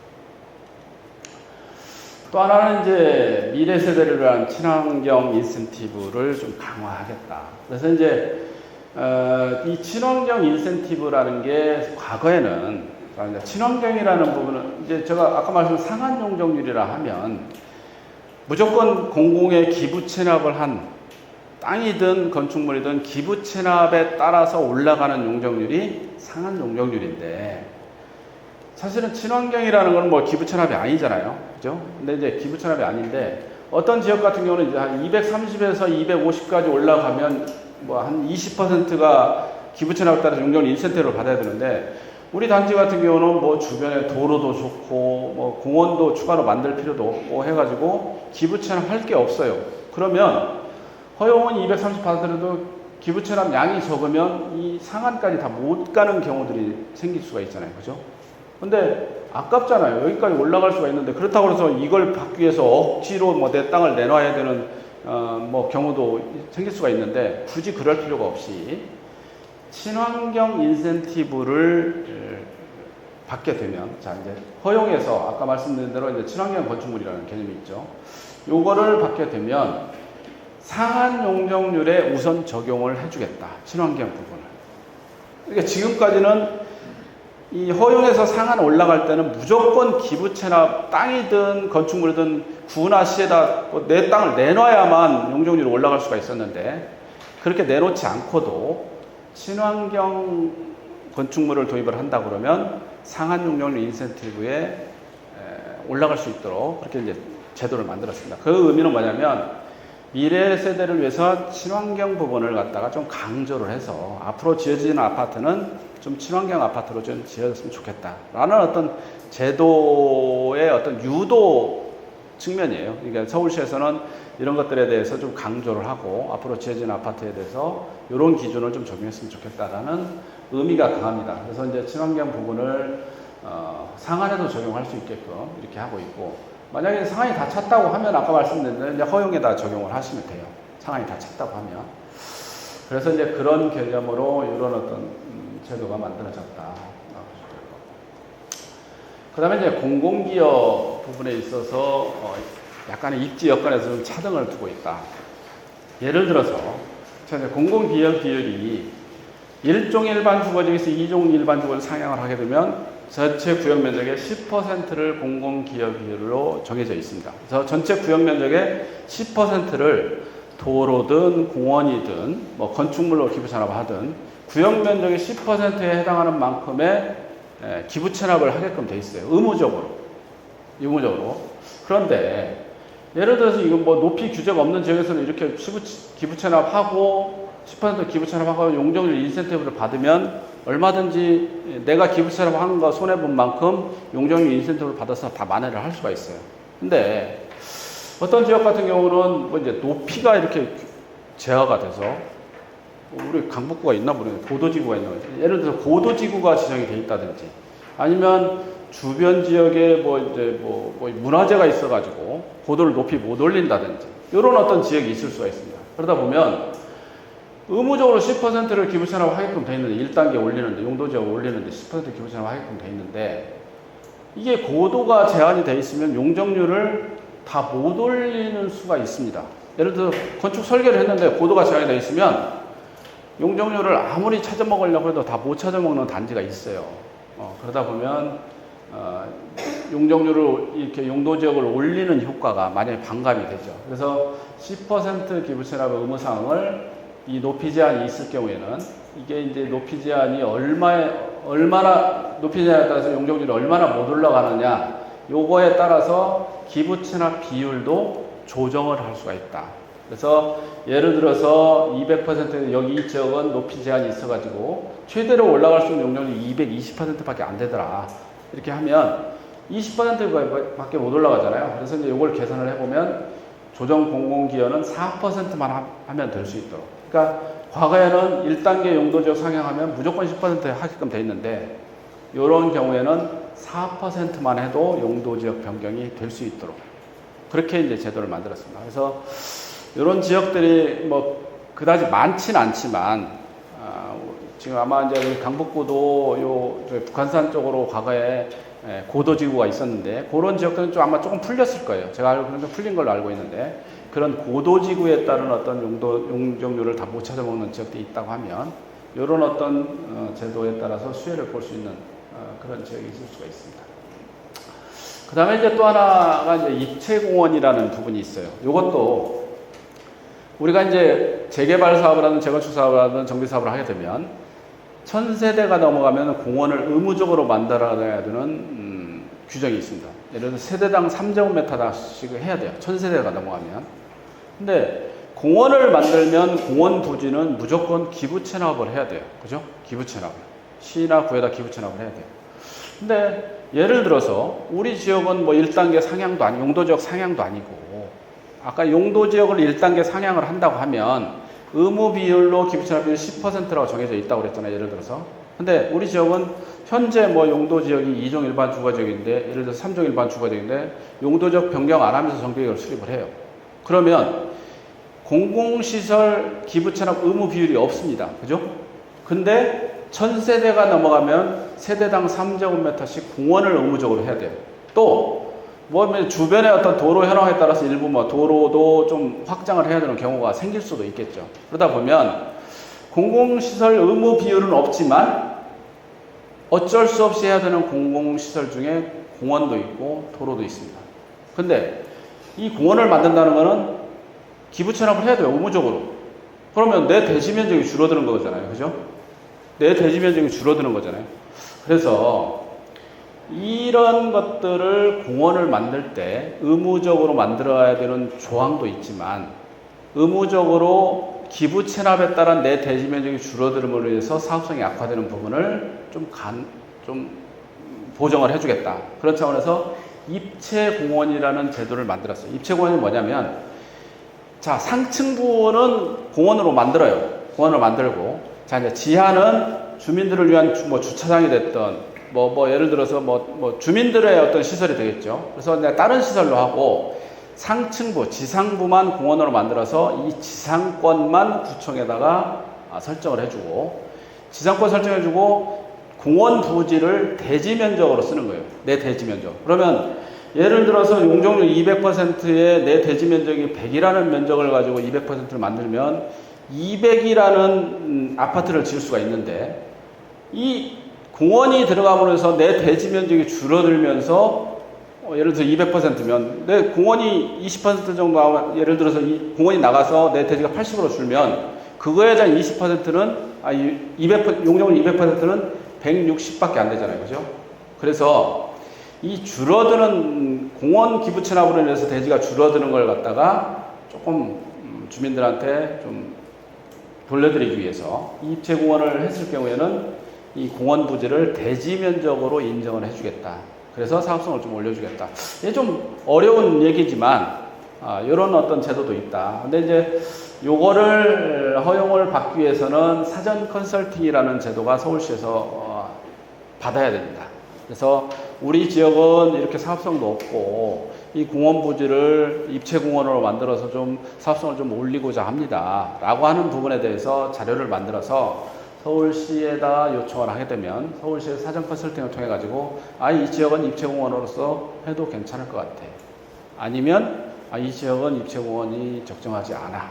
라고 이제 컨설팅에서 결과가 나오면 그 결과에 따라서 합니다. 근데 이제 원래 도입 취지는 이 입체공원이 약간 이 구릉지 형태의 예를 들어서 뭐 이렇게 경사지라든지 구릉지라든지 이런 지역의 공원을 만들 때 이 구릉지나 경사지를 밑에 하부 공간을 주민들이 쓸 수 있는 공간이 생기잖아요. 그래서 이제 그런 차원에서 도입이 됐었는데 요즘 이제 최근에는 사업성이 떨어지는 평지 부분에서도 이 입체공원과 관련돼서 주민들이 입체공원으로 요구하는 경우들이 많이 있습니다. 그래서 이제 그런 경우에 한해서 이 사전 컨설팅을 통해 가지고 입체공원으로서 인정할 거냐 말 거냐라는 부분에 서울시에서 이미 컨설팅을 통해서 이제 조정을 하고 있습니다. 그래서 그런 차원에서 이해를 하시면 될 것 같고, 그 다음에 이제 기반시설 부분에 이제 이것도 이제 사실은 입체공원과 거의 비슷한 대동소이한 내용이에요. 자, 이제 우리가 공공기여라 하면 용도 지역이 올라감으로 인해서 조합원들이 얻는 수익, 용도 지역이, 내 땅의 용도 지역이 올라감으로 인해서 토지의 가치가 올라가고 거기에 따라서 지어지는 아파트의 양도, 연면적도 늘어나기 때문에 거기에 따라서 주민들이 얻는 일정 부분에, 그러니까 주민들이 얻는 수익에 대해서 일정 부분은 좀 공공기여를 해야 된다. 라는 차원에서 이제 이런 어떤 제도가 만들어졌는데, 그래서 이제 개발 환수 차원에서 사실은 이 공공기여의 양은 정해져 있습니다. 근데 이 공공기여라는 게 예를 들어서 이제 정비개혁을 하다 보면 공공기여는 주로 이제 토지로 기부 체납을 했어요. 아까 말씀드린 공원을 만든다든지 단지 주변에 뭐 도로를 좀 확장을 해가지고 도로를 만든다든지 뭐 이런 것들로 많이 했어요. 근데 이제 좀 땅으로 기부 체납을 하다 보니까 내 땅들이 자꾸 줄어들잖아요. 기부 체납량이 있으면 줄어들잖아요. 거기에 따라서 지어지는 최적, 자, 용적률이라는 건 대지 면적 대비 몇 %가 가느냐가 용적률의 핵심이거든요. 같은 용적률이라도 대지 면적이 넓으면 지어지는 지상층의 아파트의 연면적은 굉장히 많이 늘어나겠죠. 반대로 대지 면적이 줄어들면 같은 용적률일 경우에는 전체 지상층 연면적이 아파트 연면적이 줄어들겠죠. 그래서 이제 그런 차원에서 이 사업하는 데 있어서 가급적이면 대지 면적, 이 공공기여량을 지키면서 대지 면적을 늘릴 수 있는 방법. 그게 아까 말씀드린 전장에서 말씀드린 입체공원이라는 제도도 하나 있고, 이 개발이 환수해서 과거에는 토지로만 이렇게 기부체납을 주로 했었는데, 이 토지보다도 건축물로 기부체납을 한번 해보자. 건축물 기부체납. 그러니까 땅은 내 땅이야. 조합 땅인데 건축물로 지어가지고 예를 들어서 뭐 임대주택이라든지, 임대주택도 이제 건축물 중에 하나니까, 뭐 양로시설이라든지, 요즘 이제 필요한 뭐 공공기숙사라든지, 이 해당 지역에 필요한 시설들이 있을 수가 있습니다. 그래서 요게 건축물로 뭐 별동의 건축물이 될 수도 있고, 아니면 아파트의 부대복리 시설로 뭐 상가를 짓는다든지, 상가의 일부분을 건축물로 기부체납을 한다든지 이렇게 만들 수가 있습니다. 그래서 이 건축물로 기부체납을 하게 되면 각 조합의 대지가 줄어들어서 손해보는 이런 부분들은 조금 더 조합원들한테 좀 혜택을 드릴 수가 있겠다. 그래서 이제 건축물로 기부체납을 하게 되면, 공공기여로 할 수 있게끔 하게 되면 대지가 이렇게 줄어드는 것은 조금 적어질 수가 있습니다. 그래서 이제 이런 건축물 기부체납에 대해서 요즘 이제 정비계획 수립 시에 서울시에서 많이 제대로 운영하고 있다라고 보시면 됩니다. 자, 이제 지금까지는 이제 우리가 기본계획, 이 정비계획을 수립하기 전에 서울시에서 만들어놓은 기본계획과 관련된 내용의 주요 개선사항, 사업성과 관련돼서 주요 이제 개선 내용을 설명을 드렸고, 자, 이제 지금부터는 이제 정비계획 수립과 관련된 내용에 대해서 주요 핵심 사항만 제가 정리를 해드릴게요.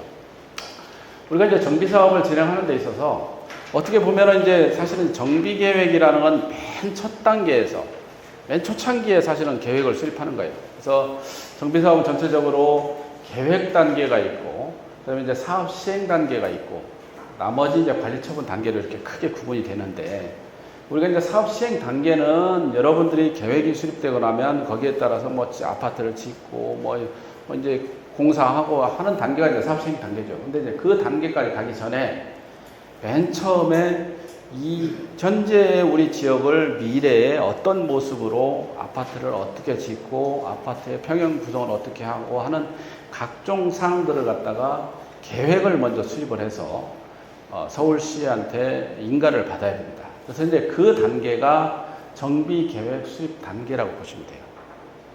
아까 말씀드린 대로 이 기본계획 내용은 대부분이 정비계획에 다 반영을 해야 되는 사항들로 다 구성이 되어 있어요. 앞쪽에 제가 기본계획 변경사항 여러 가지 설명을 드렸잖아요. 완화사항이나 이런 내용들이 다 이 계획 수립 단계에 다 반영을 해줘야 되는 사항이에요. 그렇게 해서 이제 계획이 수립되는 이런 내용이 되어 있습니다만 어쨌거나 정비사업의 각종 유형들이 여러 가지가 있습니다. 뭐 재개발 사업 중에 주택 정비형도 있고 뭐 이제 도심지에서 하는 도심 정비형, 재건축 사업, 주거환경 개선 사업. 이게 이제 사실은 전체 도정법에 있는 정비사업의 유형인데 대부분이 이런 모든 정비사업들이 다 정비계획을 먼저 선행해서 수립하도록 하고 있어요. 그래서 이제 이 정비계획 수립 내용에 대해서 한번 살펴보도록 하겠습니다. 아까 말씀드린 신속통합기획이라는 내용 앞서 맨 처음에 설명드렸고, 자 이제 우리가 재개발 사업을 위해서 가장 기본이 되는 요건에 대해서 제가 설명드릴게요. 그러니까 이제 우리 지역을 재개발 사업 신속통합기획으로 대상지로 선정하려고 그러면 자 이제 기본적으로 필수 요건이 이렇게 됩니다. 구역 면적이 10,000제곱미터 이상이면서 노후도가 60% 이상인 지역. 요게 이제 필수 요건이에요. 이게 노후도 60%를 무조건 맞춰야 돼요. 자, 노후도가 안 맞으면 어떻게 하죠? 재개발 못 해요. 그리고 재개발 못 하면 뭐 이제 요즘 이제 요것 때문에 노후도 60%가 안 돼서 뭐 모아타운을 한다든지 뭐 여러 가지 어떤 다른 사업 방식으로 또 이제 가는 경우도 있긴 있죠. 그죠? 자, 그런데 우리 지역은 재개발 사업을 해서 신속통합 기획으로 하려고 하면 요 조항은 필수적으로 2개는 맞춰야 된다. 그리고 선택지 중에 과소필지라는 게 있고 도로 접도율이라는 게 있고 호수밀도라는 게 있습니다. 요 3가지 중에 하나를 또 만족시키면 돼요. 하나를. 그래서 요것도 만족이 안 되는 경우들이 단지들이 꽤 있어가지고 서울시는 이제 제도를 개선한 게 접도율 40%를 과거에는 이제 4m 도로를 기준으로 했는데 요거를 6m 도로까지 확장을 했습니다. 6m 미만 도로에 접하는 거는 접도율에 해당이 안 되는 거예요.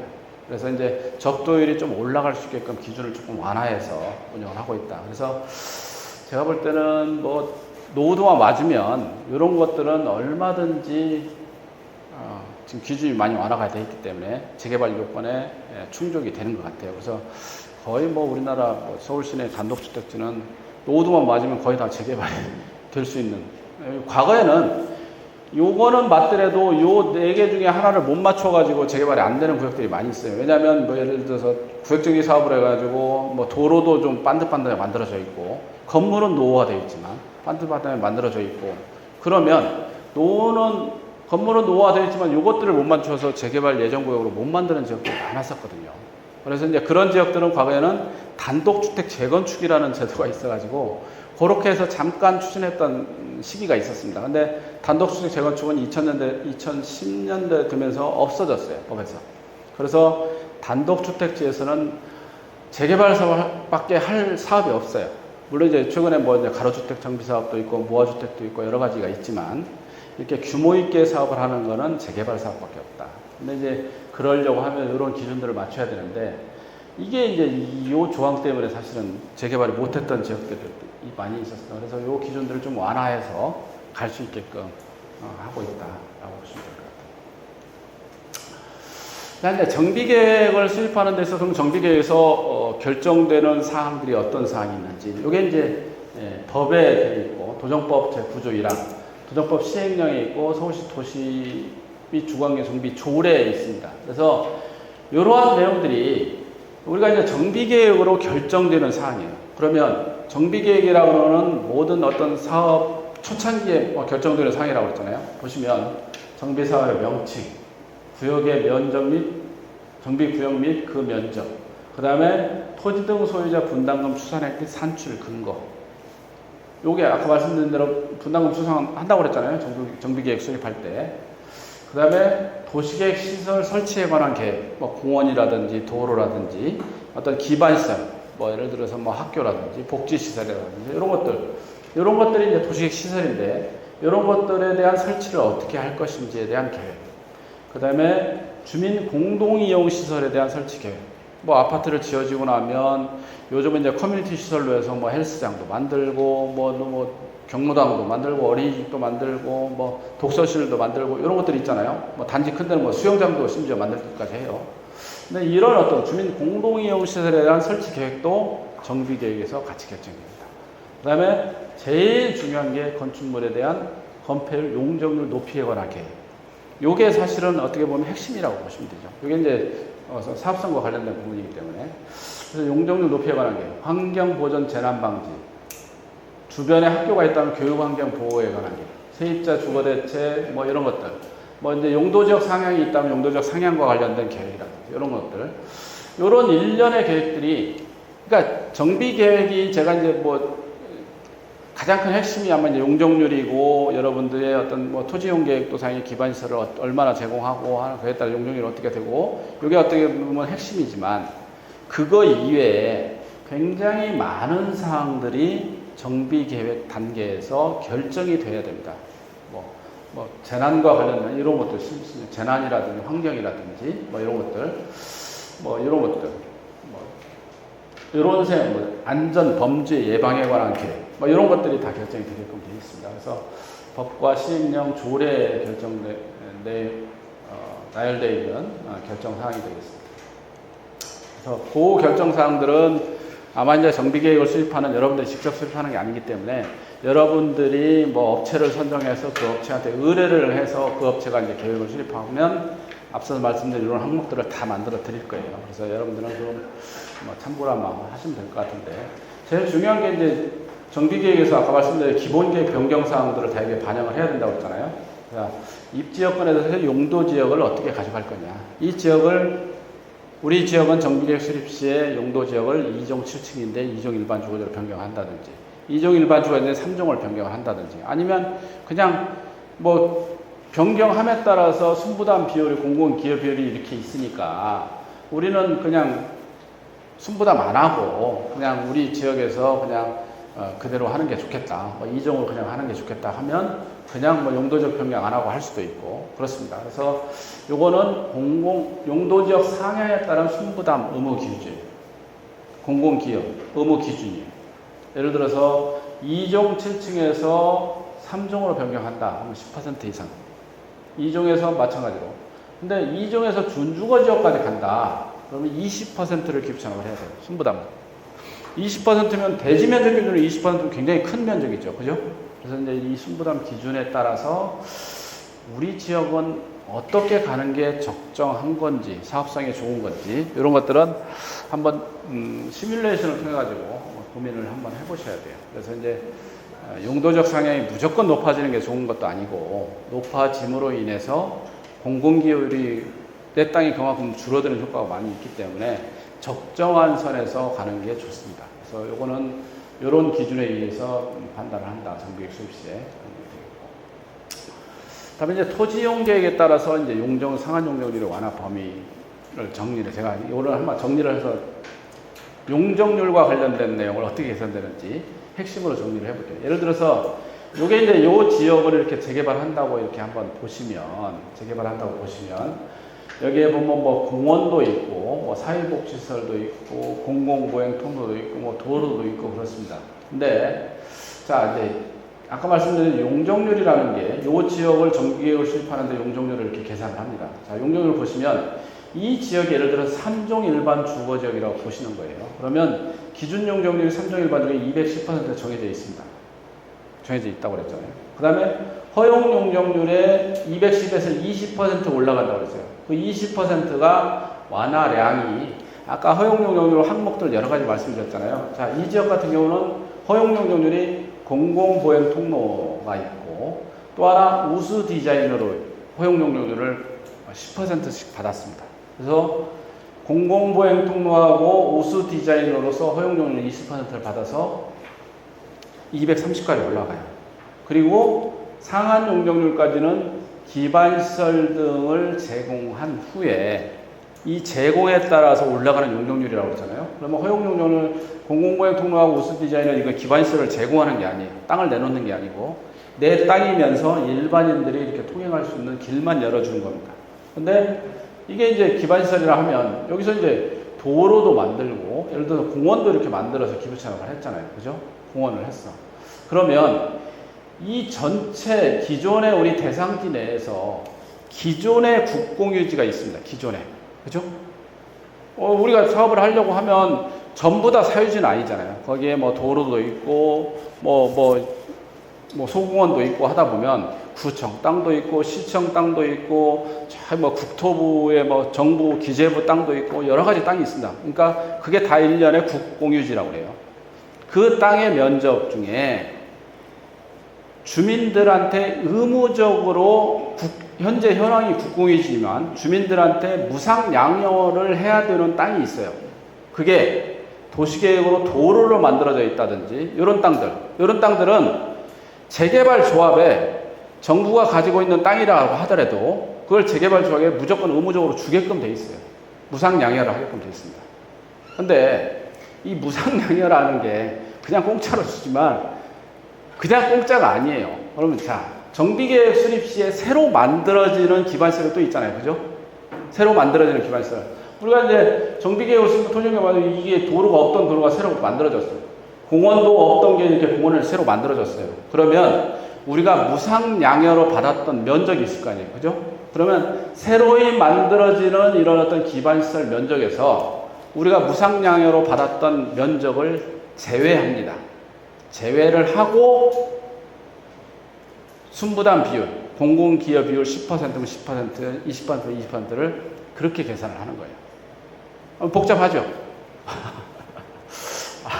그래서 이 용적률의 인센티브도 그 무상양여 받은, 그러니까 새로이 설치하는 정비 기반시설 중에 우리가 조합에서 무상으로 받았던, 그러니까 정부, 현황이 정부 땅인데, 국공유지인데, 우리가 조합에서 무상으로 받았던 면적을 제외하고 나머지 면적을 가지고 인센티브를 계산을 합니다. 이렇게. 그게 이제 최대 완화량이 20%인데, 요게 이제, 기부채납 시설이라고 했잖아요. 도로라든지 공원이라든지 공공청사 이런 것들은 이제 우리가 만들어서 기부채납을 해야 돼요. 그죠? 기부채납을 해야 되니까 공원이라든지 이런 것들 뭐 이 건축물로 기부채납하는 것들도 마찬가지로 대지로 환산을 해서 용적률 인센티브를 계산합니다. 그래서 이제 이게 정비 용적률이 가고 그 다음에 이제 법적상한 용적률이 있다고 그랬잖아요. 국기법에 있는 법적상한 3종에서 300%입니다. 그래서 요거의 절반이 조합 분양용으로 가고 절반이 공공주택으로 갑니다. 그래서 원래 요 조항이 없다고 하면 여기까지만 간다고 하면 조합의 용적률은 250%가 상한이고 자 이제 재개발일 경우에는 250까지 지어진 것 중에 건립세대수의 15%를 임대주택으로 나가야 되겠죠. 그래서 실질적으로 아마 이제 조합 분양 용적률은 좀 250%가 안 되겠죠. 15%를 임대로 가야 되니까. 근데 이게 법적상한까지 가면 절반이 조합 분양주택으로 가기 때문에 조합의 용적률이 그만큼 이만큼 늘어나는 거예요. 일반 분양을 할 수 있는 양이. 그래서 이제 사업성이 좀 개선이 되는 그런 양이 되겠습니다. 물론 이제 이 공공주택을 지어줌으로 인해서 약간의 좀 손해를 보는 측면이 있다고 했잖아요. 뭐 이제 저 공공에서 사가는 비용 자체가 현실화가 안 돼 있기 때문에. 근데 이제 그것 때문에 좀 손해보는 부분이 있지만 새로이 지어지는 이 양이 워낙 많기 때문에 거기에서 얻어지는 일반 분양 수익이 훨씬 더 높기 때문에 이 사업이 갈 수가 있습니다.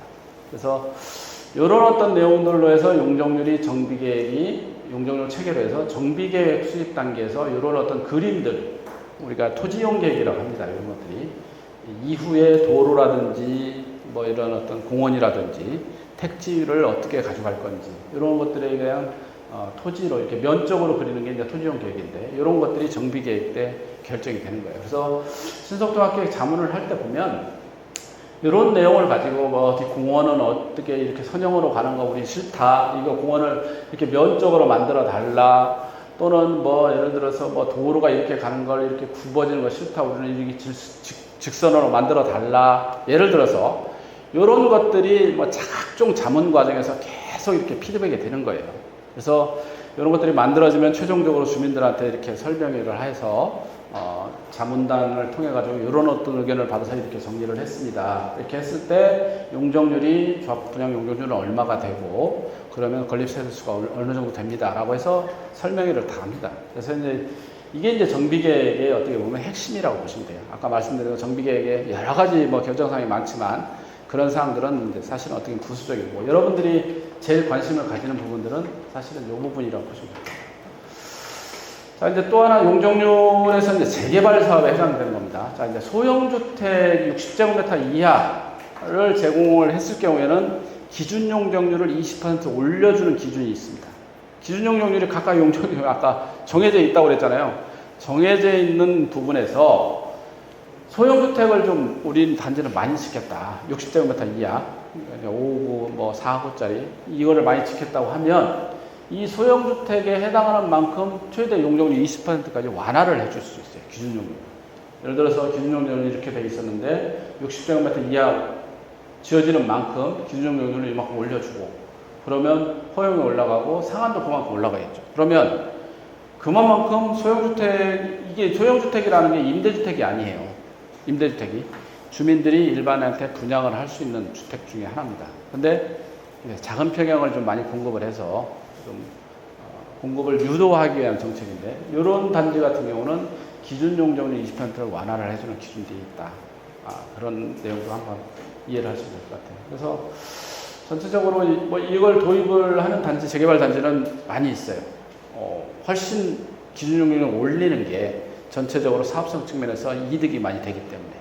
물론 소형주택을 지음으로 인해서 재개발 사업 같은 경우는 건립세대수의 15%라고 그랬잖아요. 이게 소형주택이 많이 지어지면 그만큼 임대주택 개수도 많아지긴 하지만 전체적으로 허용이나 상한 자체가 동시에 같이 올라가기 때문에 전체적으로 사업성이 많이 개선되는 효과가 많이 있습니다. 이게 이제 순부담 계획인데 아까 말씀드린 순부담의 개념 자체가 무상양도 면적을 제외한 면적만큼 용적률을 완화를 한다. 요 내용 제가 아까 용적률 거기서 설명을 드렸어요. 근데 좀 이해가 안 가는 측면도 있지만 우리가 이제 재개발 사업을 하게 되면 무상양도라는 게 의무 규정입니다. 법에. 과거에는 이게 의무 규정이 아니다 보니까 조합들에서 악용을 하는 경우가 있어요. 예를 들어서 처음에 정비계획 수립한다고 했을 때는 수립 당시에는 국공유지지만 내가 돈 주고 살게. 내가 다 돈 주고 살 거야. 그리고 순부담 10% 했으니까 이 10% 전체를 용적률 인센티브를 받아서 계획을 수립했어요. 그리고 나서 조합이 설립되고 사업시 인가 단계에서는 이거는 법적으로 이거는 우리가 무상으로 받을 수 있는 법적인 근거가 있는데 우리는 돈 주고 못 사겠다. 이렇게 이제 오리발을 내미는 조합들이 간혹 있었어요. 그래서 이제 소송이 붙고 결국에는 이제 대법원 판례까지 나왔는데 그래서 이제 2008년 이후부터는 대법원 판례에 의해서 재개발 조합이든 재건축 조합이든 의무적으로 무상양도되는 시설들을 정해놨습니다. 그게 현재의 시설 중에 도시계획으로 결정된 도로, 설치된 도로, 그죠? 뭐 4m가 됐든 6m가 됐든 과거에 뭐 구획정비 사업이 됐든 뭘 했든 도시계획으로 결정돼서 도시계획으로 설치된 도로 같은 경우는 의무적으로 조합한테 구나 시에서는 의무적으로 무상양도를 해주게끔 돼 있어요. 그래서 순부담 면적에서는 그 면적을 무조건 빼줘야 됩니다. 정비계획 수립 시. 그 내용이에요. 그래서 이제 순부담이 뭐 이제 용도적 1단계 상향에 따라서 10%, 15%, 20% 이렇게 정해져 있지만 그 순부담 면적을 계산을 할 때 무상양도 면적, 국공유지, 그러니까 조합에서 무상으로 받아가는 이런 면적은 제외를 하게끔 되어 있다. 그래서 국공유지 면적 중에 거의 대부분이 무상양도가 되는 게 아니라 도시계획으로 결정된 시설 말고 뭐 예를 들면 국어라든지 뭐 여러 가지 국공유지 시설들이 많이 있어요. 근데 대부분은 아마 이제 조합에서 유상으로 사야 되는 땅들이 많이 있어요. 근데 이제 일부 무상양도 받아야 되는 땅들이 있기 때문에 그거를 구분을 해서 전체 무상양도 면적을 계산을 해서 이렇게 순부담 면적에 적용을 해야 된다. 그리고 이거에 따라서 용적률 완화 면적이 달라지기 때문에 그렇습니다. 그 다음에 이제 주택 공급 계획에서 이제 임대주택. 우리가 이제 임대주택과 관련된 정책들, 뭐 여러분들 뭐 신문지상에 많이 보셨을 거예요. 그래서 이제, 과거에는 재개발 구역에서 재개발 사업을 하면 임대주택을 어떻게 했냐면 재개발 구역이 이렇게 쫙 있으면 임대주택 단지를 이렇게 별동으로 이렇게 만들어가지고 따로 이렇게 구획을 해가지고 임대주택 동을 따로 만들었어요. 제가 살고 있는 아파트도 그렇거든요. 재개발 단지인데 임대주택이 한 동이 따로 있어요. 201동이라고 해서. 주민들이 살고 있는 단지는 100몇 동, 100몇 동 쭉 있는데 201동이라고 하는 동이 있어요. 임대주택은. 근데 그러다 보니까 사실은 이제 여러 가지 사회적인 문제가 발생을 하죠. 예를 들어서 학생들일 경우에는, 초등학생 같은 경우는 201동에 살면 저기 임대 살구나, 작은 평형에 살구나, 저소득층이구나, 이런 거에 따른 위화감들이 많이 발생을 합니다. 그래서 이제 최근에는 이 재개발 사업에서, 그래서 임대주택이든 재건축 사업이든 임대주택을 별동으로 만들지 못하게끔 하고 있습니다. 그래서 임대주택은 무조건 조합 분양이든 일반 분양이든 분양주택하고 섞게끔 돼 있어요. 무작위로 섞어야 됩니다. 무작위로. 예를 들어서 이렇게 섞어놨는데 1층에서 5층까지는 우리는 임대를 할 거야. 5층 이상은 일반 분양할 거야. 조합에서 임의로 결정을 못해요. 요거는 일반 분양 또는 임대를 무조건 이렇게 무작위로 추첨을 통해 가지고 이렇게 섞게끔 돼 있습니다. 섞게끔. 그래서 몇 호가 임대인지 전혀 모르게끔 이렇게 하고 있어요. 그래서 임대주택에 대한 소셜 믹스, 요거는 하다 보면, 정비계획을 수립해서 이제 건축계획을 수립하다 보면, 조합의 입장에서 이런 임대주택과 관련된 부분과 관련돼서, 임대주택은 좀 평형대가 좀 작잖아요. 그죠? 뭐 이제 세대수, 뭐 이렇게 기준도 있습니다. 세대수의 15% 또는 연면적의 10%, 주거 전용 면적 40% 이하 규모의 임대주택을 전체 세대수의 뭐 30% 이렇게 짓게끔 됐고. 그러니까 의무적으로 임대주택, 재개발 사업 임대주택을 지려면 이렇게 작은 평형의 어떤 주택들을 설계를 해야 돼요. 근데 이제, 일부 이제 조금 하는 단지 같은 경우는 너무 작은 평형에 대해서 조합원들이 들어갈 비율이 거의 없다. 그래서 이제 그런 부분에 있어서는 이렇게 임대주택으로 많이 할애를 하는데, 어쩔 수 없이 이제 한 80%를, 예를 들어서 한 40제곱미터짜리 이렇게 한 열을, 건축 설계를 하다 보면 여기는 25평, 여기는 32평 이렇게 못해요. 이 한 열을 설계를 하면 이 한 열이 25평이면 25평짜리를 다 넣어야 되고, 한 열이 40제곱미터면 40제곱미터를 다 넣어야 되는 거거든요. 근데 이걸 소셜 맥스로 어거지로 하다 보니까 조합원들의 수요가 없는 40제곱미터 이하짜리를 많이 만들어야 되잖아요. 그죠? 그러다 보니까 거기에 따라서 이제 소셜 믹스가 안 되는 경우들이 간혹 있습니다. 그래서 임대주택을 40제곱미터 한 80% 하고 나머지 20%만 일반 분양하겠다, 이렇게 막 잔머리를 굴려요.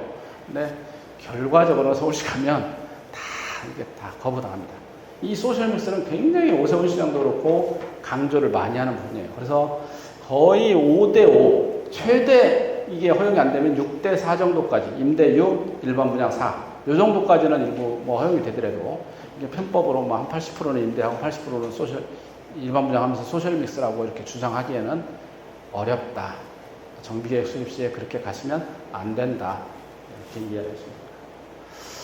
이게 이제 소셜 믹스와 임대주택과 관련된 내용이 되겠습니다.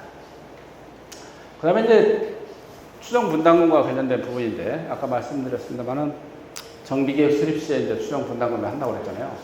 근데 이제 추정 분담금이라 하면 내가 이제 재개발 사업 이후에 새로이 들어가는 아파트에 분담금을 얼마를 낼 거냐, 이게 이제 추정 분담금이잖아요. 근데 이제 이 추정 분담금의 확정은 관리처분 인가 때, 관리처분 때 확정이 되는 거예요. 관리처분 때. 이 관리처분 때 확정이 되는 수 있는 이유가 뭐냐면, 이때까지 사업시 인가를 통해 가지고 사업계획과 관련된 모든 평형과 관련된 내용도 정리가 되고, 이 이전에 시공사도 선정이 돼서 평당 건축비가 얼마가 들어가는지도 다 결정이 됩니다. 그래서 시공비가 얼마가 들어가는지, 또 사업시 인가 이후에 감정평가 업체를 여러분들이 두 겹째로 선정을 해서 종전자산에 대한 평가를 또 진행하게끔 되어 있어요. 그래서 이때 각종 사항들이 다 확정이 돼요. 그러다 보니까 이제 이때 추정 분담금 관련된 확정이 되는데, 그 이전에 우리가 이제 정비계획 수립 단계에서 이걸 추정 분담금을 하다 보니까 아까 말씀드린 대로 시공사가 아직 들어와 있지도 않고 뭐 여러 가지 뭐 사업비와 전체 비용도 아직 모르겠고 그렇습니다. 그래서 예를 들어서 시공사가 우리 지역에 이 정도 우리 지역에 들어왔을 때 공사비가 얼마가 될 건지는 이제 추정을 해야 돼요. 뭐 주변 지역 상황을 보고 추정을 하고 모든 게 다 추정입니다. 그러다 보니까 너무 이제 부정확한 측면이 많이 있다. 정비계획 수립 단계에서 추정 분담금을 개개인한테 통보해 주는 게 너무 부정확한 게 측면이 많다. 그래서 이제 그런 거에 대한 어떤 그래서 아까 개인별로 이렇게 분담금 추산하는 걸 이렇게 통보했던 걸 유형별로 한다고 그랬잖아요. 이런 어떤 제도를 만들고. 그래서 이 너무나 정비계획 수립 시에 부정확한 정보들이 많기 때문에 요 수립 단계에서는 자치구에서는 이 추정 분담금에 대한 검증위원회를 구성을 해서 재개발만 그렇습니다. 재건축은 검증위원회 하지도 않아요. 근데 이제 재개발 같은 경우는 이 검증위원회의 어떤 추정 분담금과 관련돼서 위원회에 자문을 받아서 주민들한테 추정 분담금과 관련된 자료를 제공을 하도록 그렇게 하고 있습니다. 그래서 이 검증위원회와 굉장히 어렵게 통과가 돼요. 저희가 해보면 이 검증위원회 분들이 너무 주민들의 이해관계와 직접적으로 관련이 된 부분이 많기 때문에 굉장히 꼼꼼하게 검증위원회 단계에서 합니다. 그래서 이 검증위원회에서 통과된 내용을 가지고 토지 등 소유자 유형별로 분담금 내역을 여러분들께 정보를 제공하는 내용이 되겠습니다. 그 다음에 이제 제가 요 말씀은 꼭 드리고 싶어가지고 요거는 제가 어딜 가서 말씀을 드리는데 자, 우리가 이제 정비계획을 수립하면 정비계획이 모든 이제 초창기의 계획을 수립하지만 이게 최종 확정이 되는 게 아니에요. 정비계획은. 말 그대로 정비계획은 우리 지역을 재건축을, 재개발을 하기 위한 큰 윤곽을 그리는 단계에서 계획을 수립하는 거예요. 큰 윤곽. 토지용계획, 용적률의 상한은 얼마 가고, 이런 큰 어떤 윤곽들을 그리는 거예요. 거기에 따라서 뭐 이제 세대별, 평형별 세대수도 나오고, 용적률에 따라서 각종 이제 건축계획도 들어가지만, 이런 어떤 건축계획이나 이런 부분들은 사실은 확정이 되는 단계가 조합이 설립이 되고 사업시행 인가 단계에서 건축심의, 아까 말씀드린 통합심의라고 했잖아요. 교통형평가 심의, 환경형평가 심의, 이런 심의들이 다 통과가 됐을 때 비로소 확정이 되는 겁니다. 건축계획은. 근데 이 정비계획 수립 단계에서도 사실은 건축계획도 수립을 하긴 해요. 그래서 근데 이제 그런 계획들이 초기 단계에서 여러분들의 이해관계에 따라서 정비계획 수립 단계에서 그런 부분들은 너무 초기 단계에 거기에 얽매이지 마시고 전체적으로 큰 윤곽, 토지이용 계획이나 기반시설이나 용적률 계획이 적정하다고 하면 빨리 진행을 시키는 게 가장 좋은 방법입니다.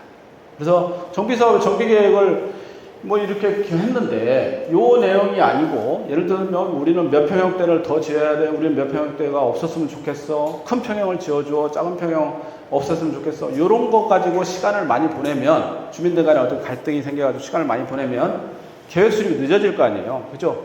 근데 그러한 평형별 세대수 같은 경우는 정비계획 수립 단계에서 그다지 중요치는 않은데 이 단계에서 그런 거 가지고 논의하면서 시간이 낭비가 된다는 것은 굉장히 마이너스죠. 그래서 계획 결정 단계에서는 토지이용이나 기반시설이나 용적률과 관련된 큰 줄기만 보시고 구체적인 세대수나 어떤 건축물의 배치와 관련된 내용이나 뭐 이런 어떤 분담금과 관련된 부분들은 추후에 사업 시행 단계에서 얼마든지 변경이 가능합니다.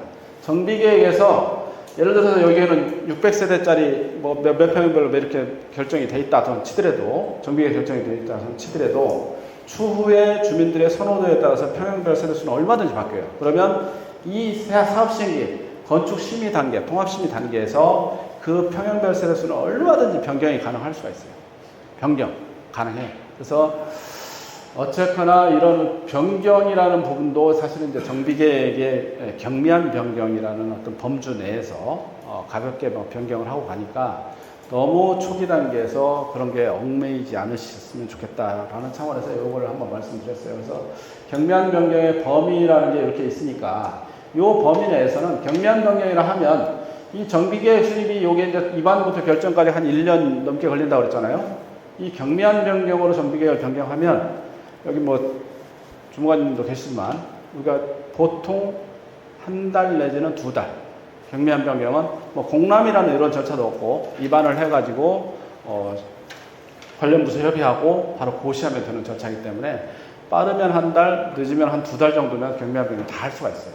그러니까 너무 요때 뭐 모든 걸 가지고 이렇게 얽매이지 않으셨으면 좋겠다라는 차원에서 이걸 한번 정리를 해봤습니다.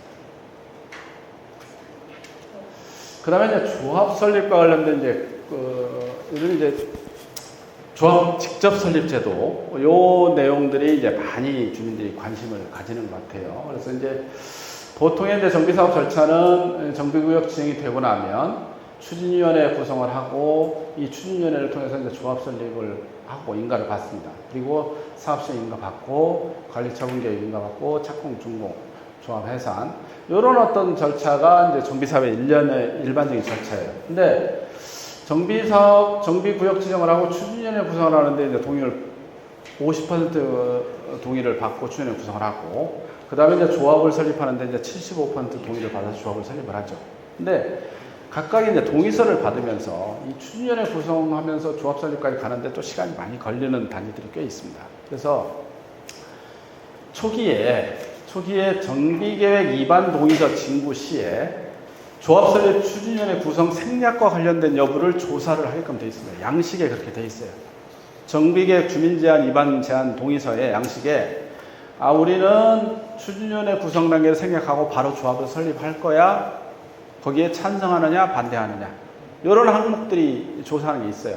그러면 거기서 대부분의 조합원들이 추진위원회 구성을 생략하고 우리는 바로 조합으로 가겠다라고 찬성을 해주시면 바로 정비구역 지정 이후에 추진위원회 구성이라는 절차를 생략을 하고 조합으로 바로 갈 수가 있습니다. 근데 이제 조합으로 바로 갈 수가 있다는 게 사실은 그러면 과거에는 조합을 설립하는 데 있어서 이 추진위원회가 구성이 돼서 추진위원회 업무 중에 하나가 조합 설립 인가를 위한 각종 서류를 작성을 한다든지 주민들 동의서를 받는다든지 각종 조합 설립을 위한 업무를 추진위원회가 했었어요. 근데 그 조합 설립을 위한 업무를 할 사람이 직접 설립한다면 없잖아요. 그래서 이 업무를 공공에서 지원을 해주겠다라는 게 핵심입니다. 그래서 이제 공공지원 차원에서 조합 직접 설립 제도, 이게 이제 토지등 소유자 과반수 이상이 추진위원회 구성 안 하고 바로 조합을 가겠다고 동의를 하시면 이런 어떤 제도로 갈 수가 있다라는 내용이 되겠고, 이때 이제 공공지원을 받는다고 그랬잖아요. 조합을 직접 설립할 때. 그러면 이제 공공지원자는 사실은 이제 구청에서 사실은 이제 공공지원을 해준다고 보시면 돼요. 구청에서.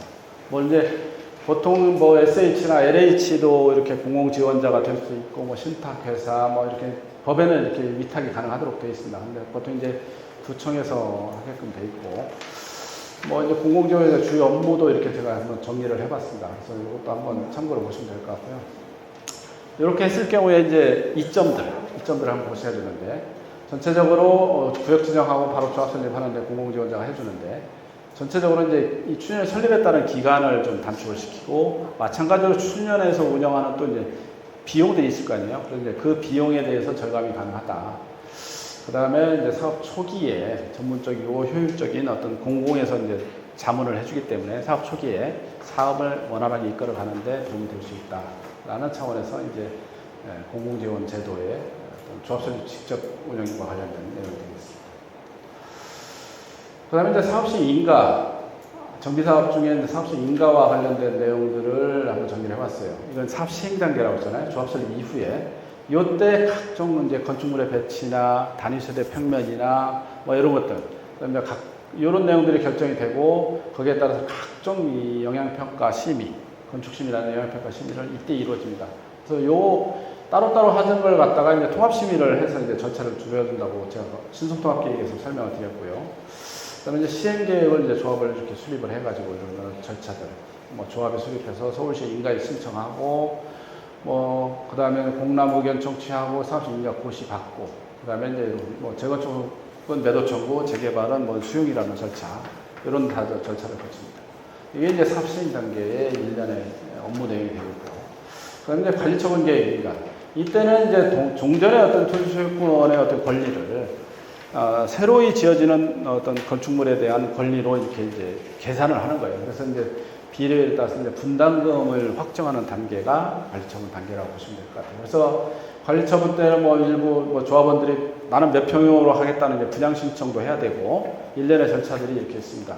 분양 신청도 하고 거기에 따라서 분양 신청 대상자에 따라서 이렇게 이제 관리처분 계획을 수립하면 요거에 따라 또 공람 의견 청취하고 또 서울시한테 인가를 받는 구청이 인가를 받는 이런 이제 일련의 절차들 이런 절차들이 각 단계마다 주민들의 동의를 받고 설명하고 의견 청취하고 인가를 받고 하는 절차들이 각 단계마다 있습니다. 그래서 요게 뭐 조합의 임의대로 조합장하고 뭐 임원들이 뭐 임의대로 할 수 있는 사항은 아니고 이런 어떤 각 단계별로 이런 어떤 감시 장치 또는 동의와 관련된 주민들의 의견 청취 장치 이런 장치들이 매 단계마다 있다라고 얘기해 주시면 될 것 같아요.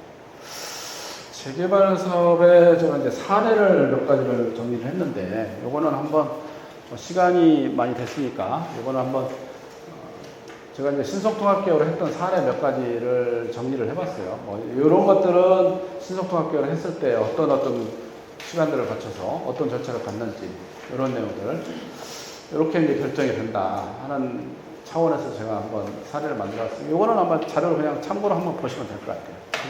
네. 네, 여기까지 제가 이제 설명을 드린 걸로 마치기로 하고요.